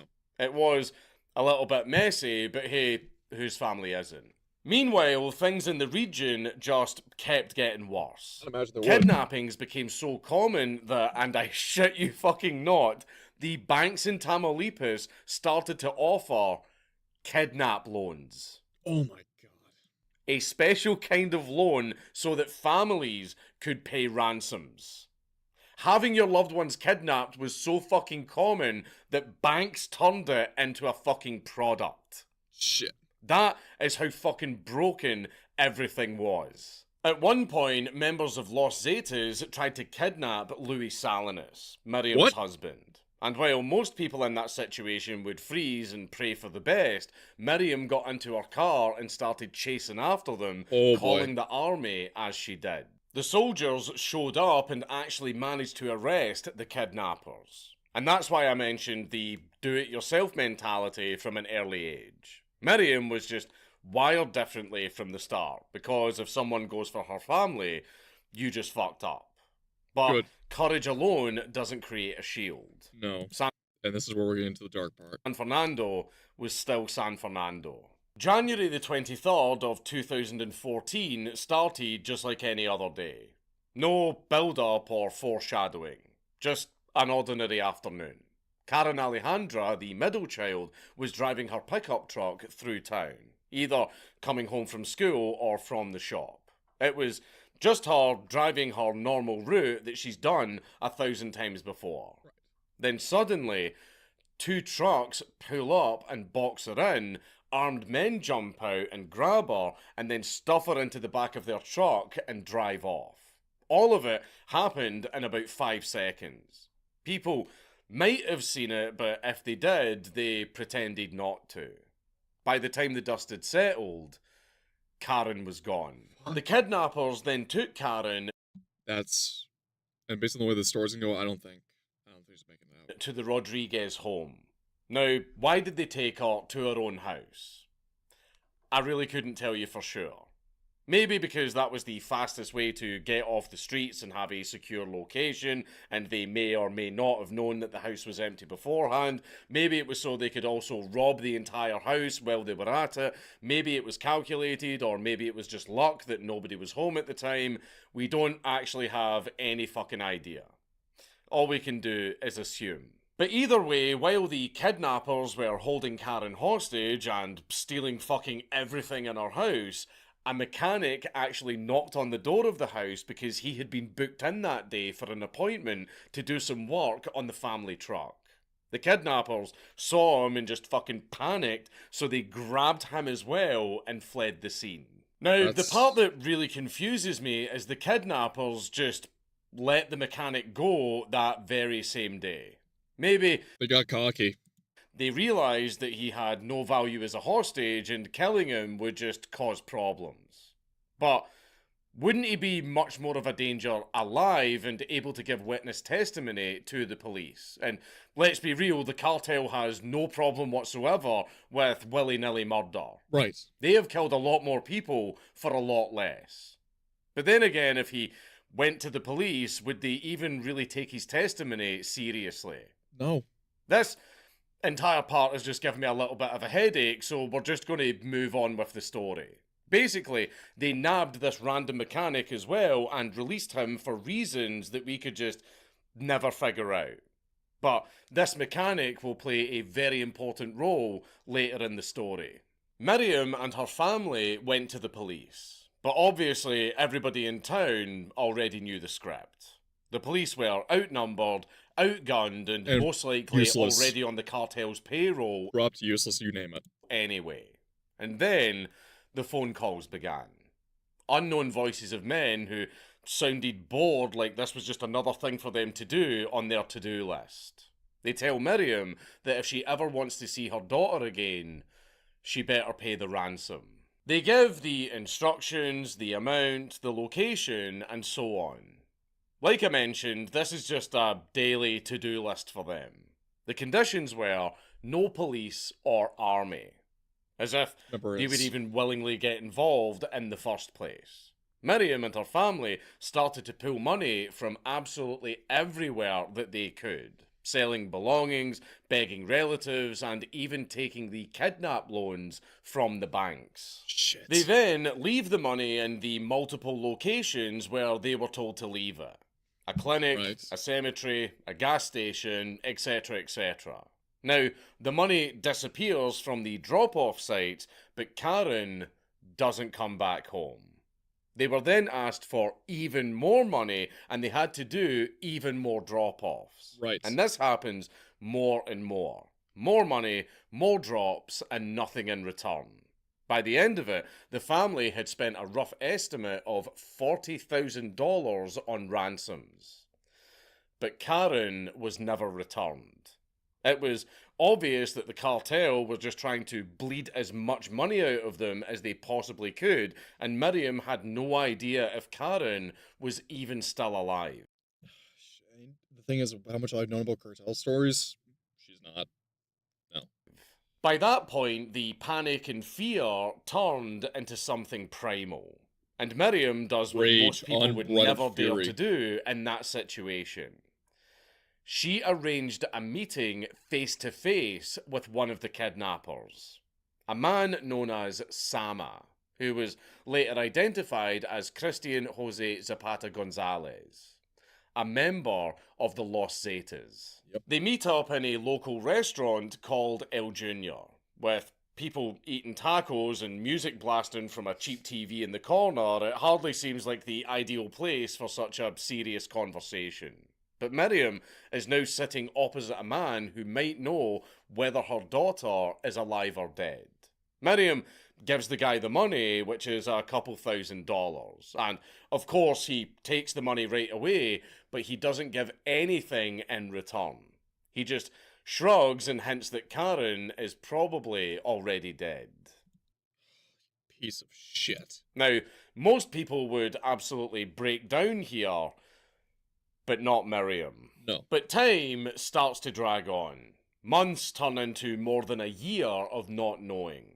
Then, in early 2015, following scraps of information, Miriam went to an abandoned ranch outside of San Fernando. And this ranch was one of many dumping grounds for the cartel. She searches for anything at all that would connect to her daughter. And after hours of digging through a literal pile of bodies, she finds it. A scarf. Fuck. It was Karen's scarf. Eventually, investigators show up and they dig out this massive mass grave with bodies and bones just all jumbled up together. And tests confirm that some of these remains were Karen's. Yep. She was dead. The authorities were already overwhelmed and absolutely rotten from the inside with corruption. And needless to cartels too, so how many times was she also used and trafficked? Young, attractive woman. I mean, fuck, this is horror stories. No urgent manhunt, no dramatic raids. The case for Karen's murder was basically immediately closed. This is where the movie would fade to black and credits would roll. But this is not a movie. And for Miriam, this was just the beginning.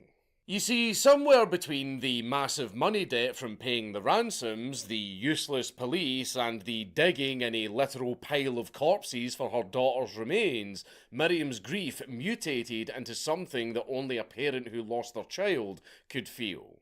Unbridled She closes rage. and sells the family shop.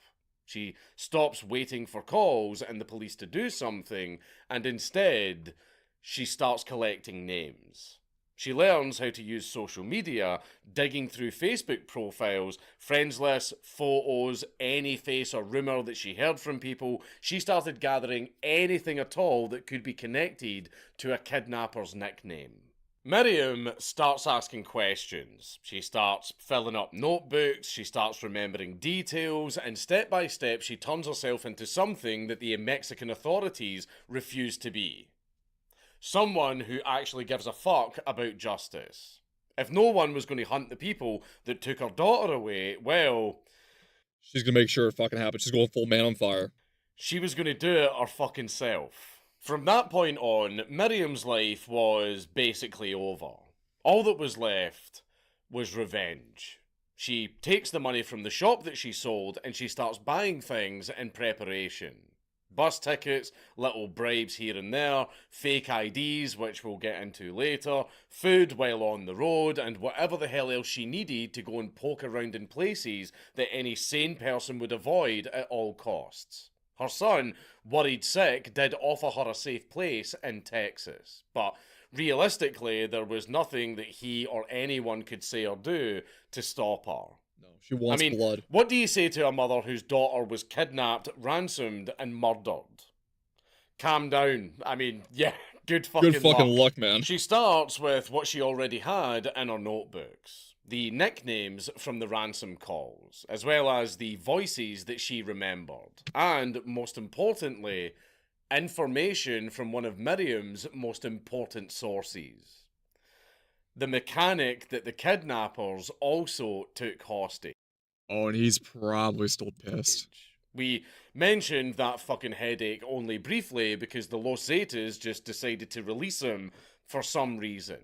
But during his time in captivity, he heard things, saw faces, and very importantly, made it out alive to talk about it. Oh, the authorities, as expected, just shrugged at his testimony, because of course they did. Yeah, naturally. But Miriam didn't. She pushed for every single detail that she could get out of him.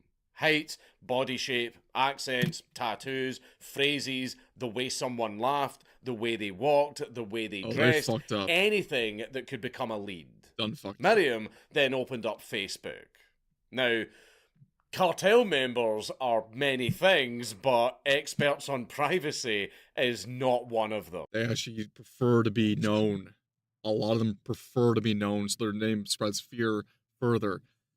Because I know for the most part that U.S. feds won't come after them, and the Federale, they don't touch them usually, but they are locally feared until you get the ones that want to take out the cartels, whether it be rival cartels or the cartel death squads that hate them. I mean, these guys are the ones that they go and basically hunt down cartel members. But even then, they use their infamy and notoriety as their shield. It also puts them to ploy for someone like her. Miriam took the nicknames of the kidnappers that she knew, like El Flaco, El Cake. That's a name. I'm actually not being anti-Semitic for once, that's just literally his fucking nickname. Sama, Mario, and so on. And she started hunting for social media profiles around San Fernando and nearby towns. She strolls through friends lists, checks who's tagging who's flashing money and guns, who's living in known Los Zetas neighborhoods, literally any lead that she could dig out. She did it so masterfully that she was like an FBI agent on a fucking Adderall bender. One guy that used to sell flowers was now posting photos with guns and stacks of cash. You fucking idiot. One girl that works at a butcher shop was constantly posting pictures with the same group of people. Some kid was suddenly wearing clothes that were way above his pay grade. And she knew. Absolutely everything was written down. Names, nicknames, family connections, jobs, addresses. Miriam's notebook basically became the NSA database of San Fernando. But at one point, just stalking them online wasn't enough. So she decided to get a little bit closer. So, holy fucking shit, this woman, who's in her fucking 50s, mind you, whose training consists of running a cowboy shop and raising 3 children, starts doing just straight up 007 shit. She buys fake IDs. Cheap ones, mind you, but enough to fool someone who's not very perceptive. And she starts full-on stalking her targets. One day, she's a worker on voter surveys. On another day, she's from the health department checking in on families. The next day, she's an election official there to confirm who lives in the house. No kidding. Some days, she shows up as a bureaucrat with a bunch of papers and a death stare. The type that nobody wants to question and they just sign the paperwork so that they can get her out of the way. Right. But every single time they did that, She's they were on a handing god quest. over Oh yeah, no, she's on a warpath. more and more information. Miriam starts to show up at the doors of mothers, cousins, girlfriends, etc., just absolutely anybody who had any connection whatsoever to the suspects. Ever And she hell. turned up notebook and pen in hand. Good day, senor or senorita. I'm just updating some records. I'm with the survey office, so can you tell me who lives here, how old they are, where do they work, where are they from? And people would just Just out of either indifference, gullibility, and this ignores the families, so they don't think much of it. Or even the people themselves, so who the fuck's gonna touch me? Let's old broad know. can tell her all of this information, because who the fuck expects a lady in her 50s doing some surveys to be actually building a fucking kill list? At one point during Miriam's investigations, she started to carry a gun in her purse. Nice. Accounts differ on whether it was a real one or a prop one, but either way, it wasn't just for show.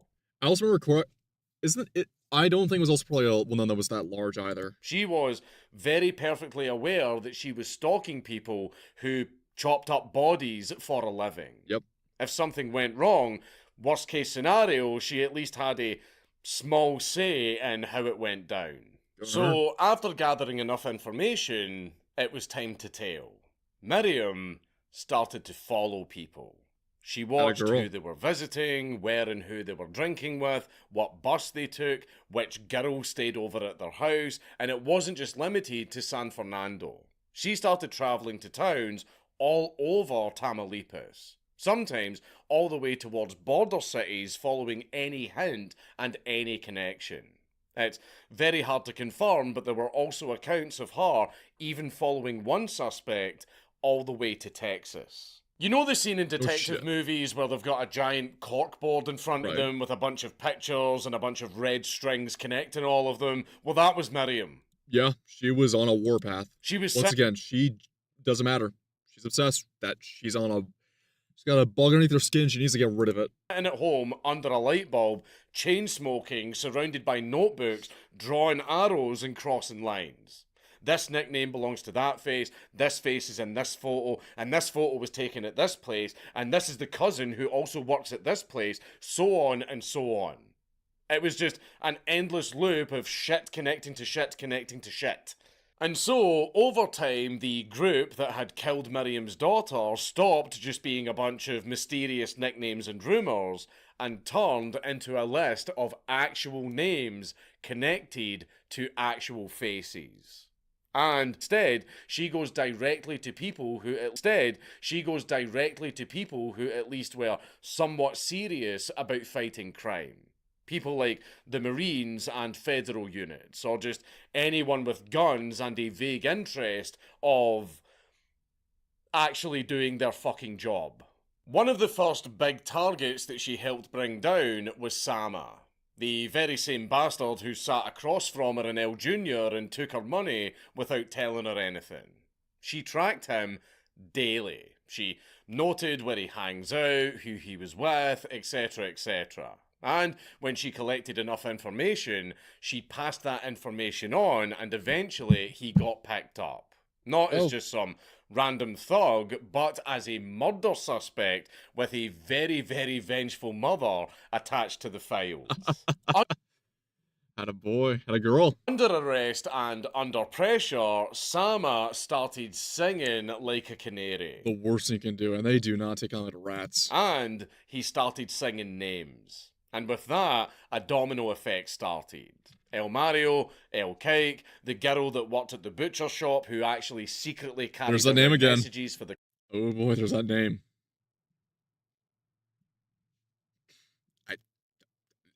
Okay. Cartel, the kid that sold flowers in the street who it turned out was actually a lookout. Every single time, Miriam does the exact same thing. She finds connections, maps everything out, and gets someone in the crosshairs. Some of them get arrested in raids, and some of them die in shootouts, because Cartel guys don't exactly go down quietly. No. Miriam never actually pulls the trigger herself, mind you. She just pointed the guns in the right direction. Which is still pretty baller because she's some 50-year-old shop owner and here she was bringing down some very major figures in the cartel. By the time Miriam had started rolling, she had helped hunt down around 10 people directly linked to the group who had kidnapped and murdered her daughter. In a country where most disappearances end in a bureaucratic hellhole. Now that is fucking insane. That's actually really impressive. Absolutely impressive for Mexico. Like, no other words to describe it. That is absolutely impressive. And word had started to spread. If you were a low-level Zeta, you weren't just scared of rival cartels, you were also scared of this small old lady with bleached hair breathing down your fucking neck. Because if she ever learned your real name, you're dead. Your life expectancy would drastically drop. And while Miriam was busy being an absolute fucking nightmare for the cartel, she came to a realization. She's not the only one.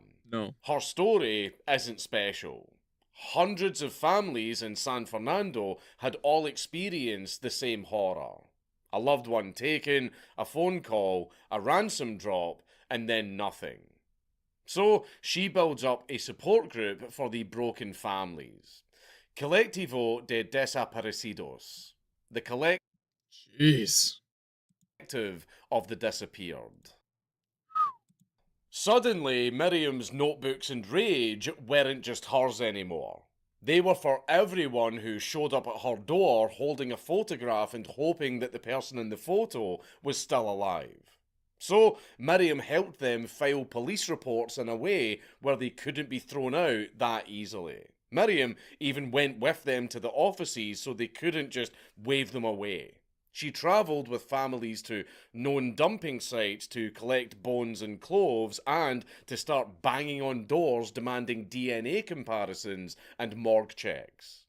A line of mothers and fathers out in the heat, poking around in a mass grave, dreading that they're going to find something. Can you just imagine that shit? Well, that is what Miriam was leading. And she doesn't stop there. No.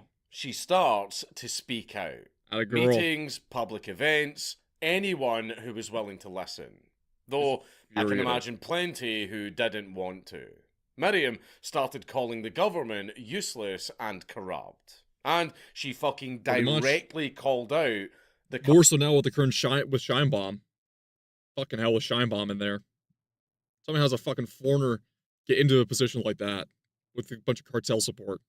And why she have cartel support in the first place? Why the fuck is a woman like her in there? Oh yeah. Say her name again, you just figure out why. Cartel. I mean, Christ almighty, the fucking balls on this woman. Nobody asked her to do any of this. But she just fucking did it anyway. To the families she's helped, she's a saint. To the government, she's a reminder of their failure. But to the cartel, she's a threat that had to be dealt with. And with every single arrest, she was just pissing them off more and more. The threats started to come in properly. Not just rumours and glances, real threats. Messages, phone calls, and cars that were following her for a little bit too long. Miriam asked the state for protection. And on paper, they said, of course, Miriam, don't worry, we will absolutely help you. Nope. In reality, that just meant the occasional patrol and a lot of fucking nothing else. Not very comforting, as you can imagine, when you've spent the last few years fucking up one of the most dangerous cartels in Mexico. Miriam's son was begging her to stop, and her friends were telling her to lay low. But honestly, what can scare her more than what she's already lived through? By early 2017, most of the Zetas group that had kidnapped and murdered Karen had been arrested or shot dead. That alone should have been fucking impossible, but Miriam had somehow fucking managed it. And then, like any other story of that caliber, something bad happened. A prison break. And among the escaped convicts were a bunch of men connected to the kind of things that tore Miriam and her family apart. And all of them remembered who put them in prison in the first place. Miriam hears about the prison escape and she kind of knows what's coming. But she doesn't fucking run. She doesn't fucking hide. She keeps going to meetings, keeps helping families, and keeps herself visible. She knows that by this point, her fight isn't just about her anymore. It's about the whole of San Fernando that get turned into a giant mass grave, and all of them were told to just shut the fuck up about it. From here on out, Miriam's basically walking around with a giant target painted on her back. And the physical toll and the mental toll starts to catch up with her. Years of stress, no real income, and the grief of losing her daughter.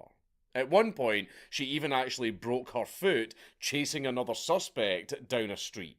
May the 10th, 2017, which was actually Mother's Day in Mexico, poetically enough. Jesus. For most people, it's a day of flowers and guilty phone calls. But for Miriam and a lot of mothers in Mexico, it's a day of marching with photographs of the loved ones that they lost. And Miriam spends the day doing what she always does, being involved with some other grieving families and offering whatever assistance she could. According to accounts, she spent the day comforting a father who was burying his son. And Miriam was supposed to be going straight home right after it. But that night, the Zetas decided to finally do what most people feared they would. Some reports say that they forced their way inside her house, but others say that the Zetas were already inside her house waiting for her to get back home. Either way, they ambushed Miriam in her home. Miriam tried to grab... Yeah, of course they would. One of her age, of course they fucking would. ...the gun that she had in her purse, but she didn't make it in time. Miriam was shot 12 times and then died on the way to the hospital. Oh, she at went the age hard. of 57. The reaction Didn't make it as seniors, but shit. To Miriam's death was immediate. News spread like wildfire through Tamaulipas and the rest of Mexico. The families who were already marching that day started to scream her name. No Human kidding. rights groups called it what it was. A massive state-level failure with an enormous body count attached. They knew for fucking years that Miriam was a target, especially right after the prison break. But they just let her get killed anyway. Yeah. But it's okay. It's okay because Mexican politicians started tweeting. It's okay. Everything's going to be fine, guys. The politicians are tweeting, and they were promising that Miriam's death wouldn't be just another number. No. There was going to be investigations, special Oh yeah, no, I agree with you, Shar. I completely agree with you. units were going Yeah, blah, blah, blah. They're fucking bureaucratic bullshit. Her daughter died because you took zero action. All these people came to her because you took zero action, and you're gonna take zero fucking action because she's dead. But you're not gonna do platitudes. to Fuck be off. involved, blah, blah, fucking blah. You've all heard that song and dance a million times before. But to be completely fair to them, they did move Miriam's case along a lot faster than most, because some of the men who were involved in Miriam's murder were actually tracked down and arrested or died in a shootout with the police. But I can also imagine these guys just being low-level grunts who were grabbed Oh, yeah. instead of the actual cartel members who shot Miriam. Miriam's son By the way, Louis actually returned no to justice. Mexico to take up her mantle, and also to help federal investigators for a little while, trying to push them to go after people like pata de queso, which means cheese leg. Stupid name, but he probably got because he got shot up in the leg how many different times? I don't fucking know. Cartel nicknames are fucking stupid. But anyway, he eventually did get arrested while he was in the hospital. And when he was asked about Miriam, he more or less admitted that she was causing far too many problems for the cartel and that she was more dangerous alive than dead. But in all honesty, that feels like a compliment more than anything. I know that I've made this joke a few times already, but Jesus Christ, imagine being one of the most violent, dangerous, and fucking lunatic cartels in the entire world, but you've got an old lady in her 50s making you shit your pants. But it didn't last long. Louis did help run Colectivo de Desaparición, blah blah blah blah bonita, like fucking I don't know Spanish, but anyway, he did help that group chasing leads. Sorry. He did help that group chase more leads and help other families, but in his own words, I'm not my mother. He had his own trauma and his own limits, and probably the burning desire to not end up getting shot 12 times.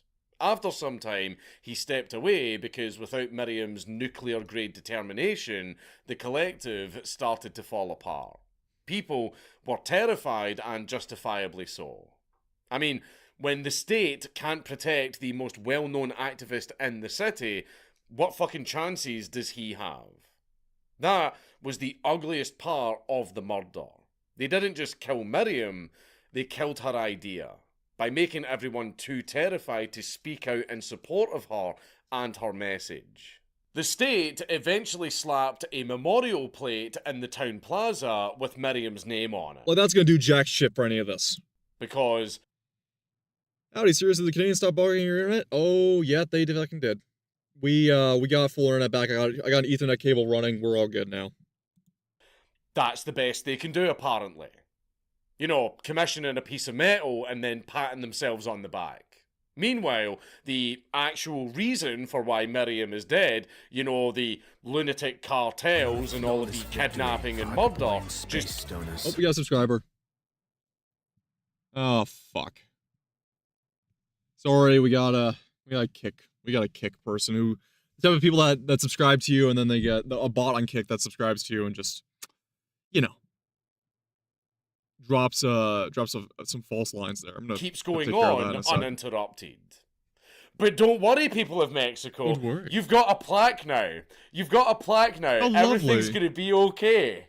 Mexico's official list of people who have disappeared has blown past 100,000 people as of recording this video, with some human rights groups saying that the real number is actually much higher.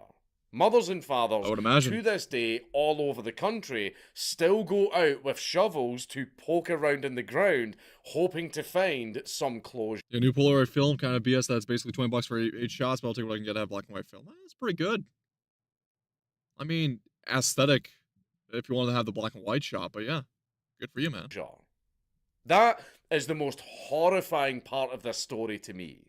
Miriam's case stood out, but it was far from unique. This is about the way that fought the cartels through basically forming info hit like kill lists for them.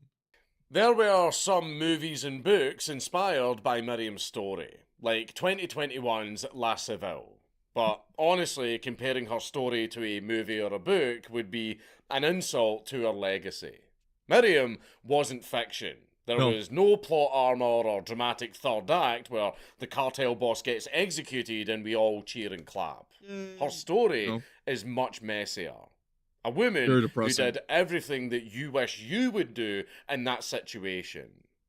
And then she paid for it with her life. But when she saw it to the end, I think she knew she was already a dead woman walking. Kind of like Man on Fire. She knew she was dead walking.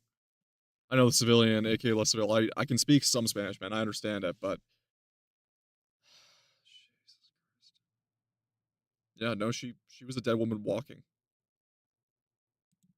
So where does all of that leave She knew it. Well, it's a very, very fucking bleak story, and I haven't felt this empty over a video since I wrote the S21 prison video. The daughter get taken, the system failed, a mother becomes a hunter and won some battles, but in the end, she lost. Roll credits, everyone's miserable. Is there even any point to any of this? Well, I will argue that there is. Miriam had hundreds of choices where she could have just stopped. She could have left San Fernando, gone to Texas, and started Oh man, it's just weird hearing Dan say, well, he's Scottish, so we gotta forgive him on that part. over. She could have taken her daughter's bones as some kind of closure and faded into obscurity like the cartel in the state obviously wanted her to. Yeah. Like expect it to just happen, but no. She could have decided that the price was too high. You know why they do the hell?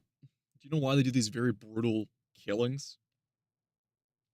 Well, yeah, and some of the kills are burning hell. Yeah, absolutely, Charlemagne. But I mean, how long were they gonna really last for? Because the cartels just end up killing themselves. But like, considering the cartels, right? You know how little action there is and how brutal their methods are.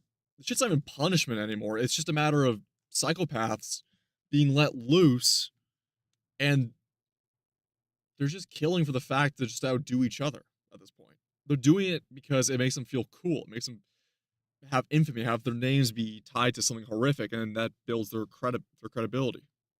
To pay. But she did none of that gay shit. She turned her trauma into a fucking sword and made the cartel bleed, proving to her country that if you can't do nothing, you do what you can. She didn't have any training, she wasn't a cop or a politician, she was a shopkeeper with a fucking Facebook account, some fake IDs and some notebooks, as well as possibly a fake gun in her purse. And she still managed to track down and drag 10 of her daughter's killers with her. Did she fix Mexico? Like with Nelson Mandela, are you referring to if you're referring to the brutality of it all, yeah. No. Or Gandhi, yeah. Did she bring an end to the cartel? Also no.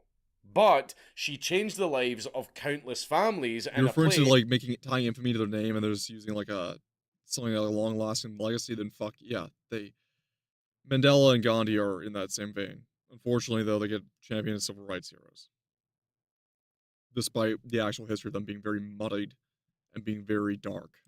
Where everybody told them to shut the fuck up and just deal with it. One single woman forced the cartel and the government to treat her like a threat. And that is why this story is so special.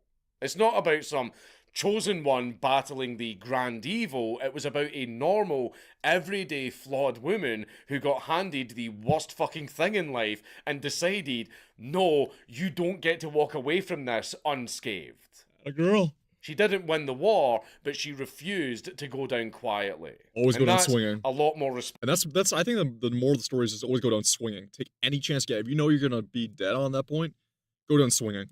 Respectable than actually winning the war in my book. Now go out there and buy your mother some flowers and chocolates. She deserves it. Yep. She became Woman on Ice. Oh yeah. Yeah, there you go. There you go. Count Dankler's video. Man. What a shabacle. Talk about fucking Mexico. Like, good lord.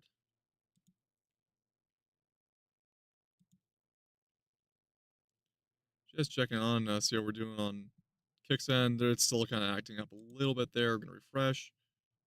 Why does it say I'm offline on Kick?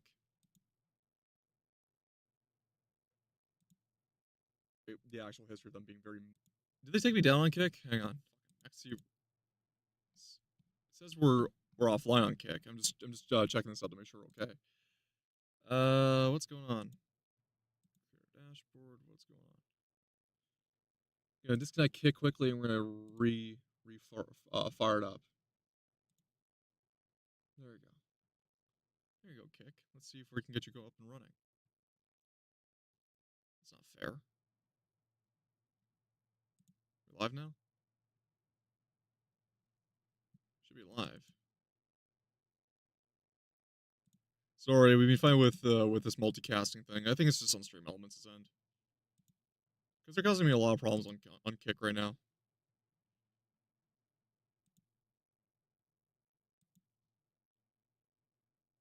Yeah, there we go. Okay, we're back. We are back. Kind of. Okay. That's good. And we're offline. Neat. Okay, so I don't know if it's something on Stream Elements' end that's trying to fuck me over on Kick, but yeah, no, we're here. I'm sorry, guys. Yeah, no, audio's going in and out. I'm kind of making it go in and out on my own part. Strange. Kick is fighting me right now. Okay. Unless we're getting disrupted here, yeah. I don't know if I'll call it a stream just yet, because if the audio starts acting up, then we might have some problems, but yeah. Weird. I don't know. I'm starting to think it's on just on Stream Elements, because ever since I started using Stream Elements over my RTMP multicast, it's been causing me nothing but headaches with multicasting. I don't know why. I don't know why. I'm gonna see if I can just try to get this up and running. Kick. No, it's coming off and on, off and on, off and on. That sucks. Yeah. You know, I think we had a good stream for tonight. I'm gonna call it.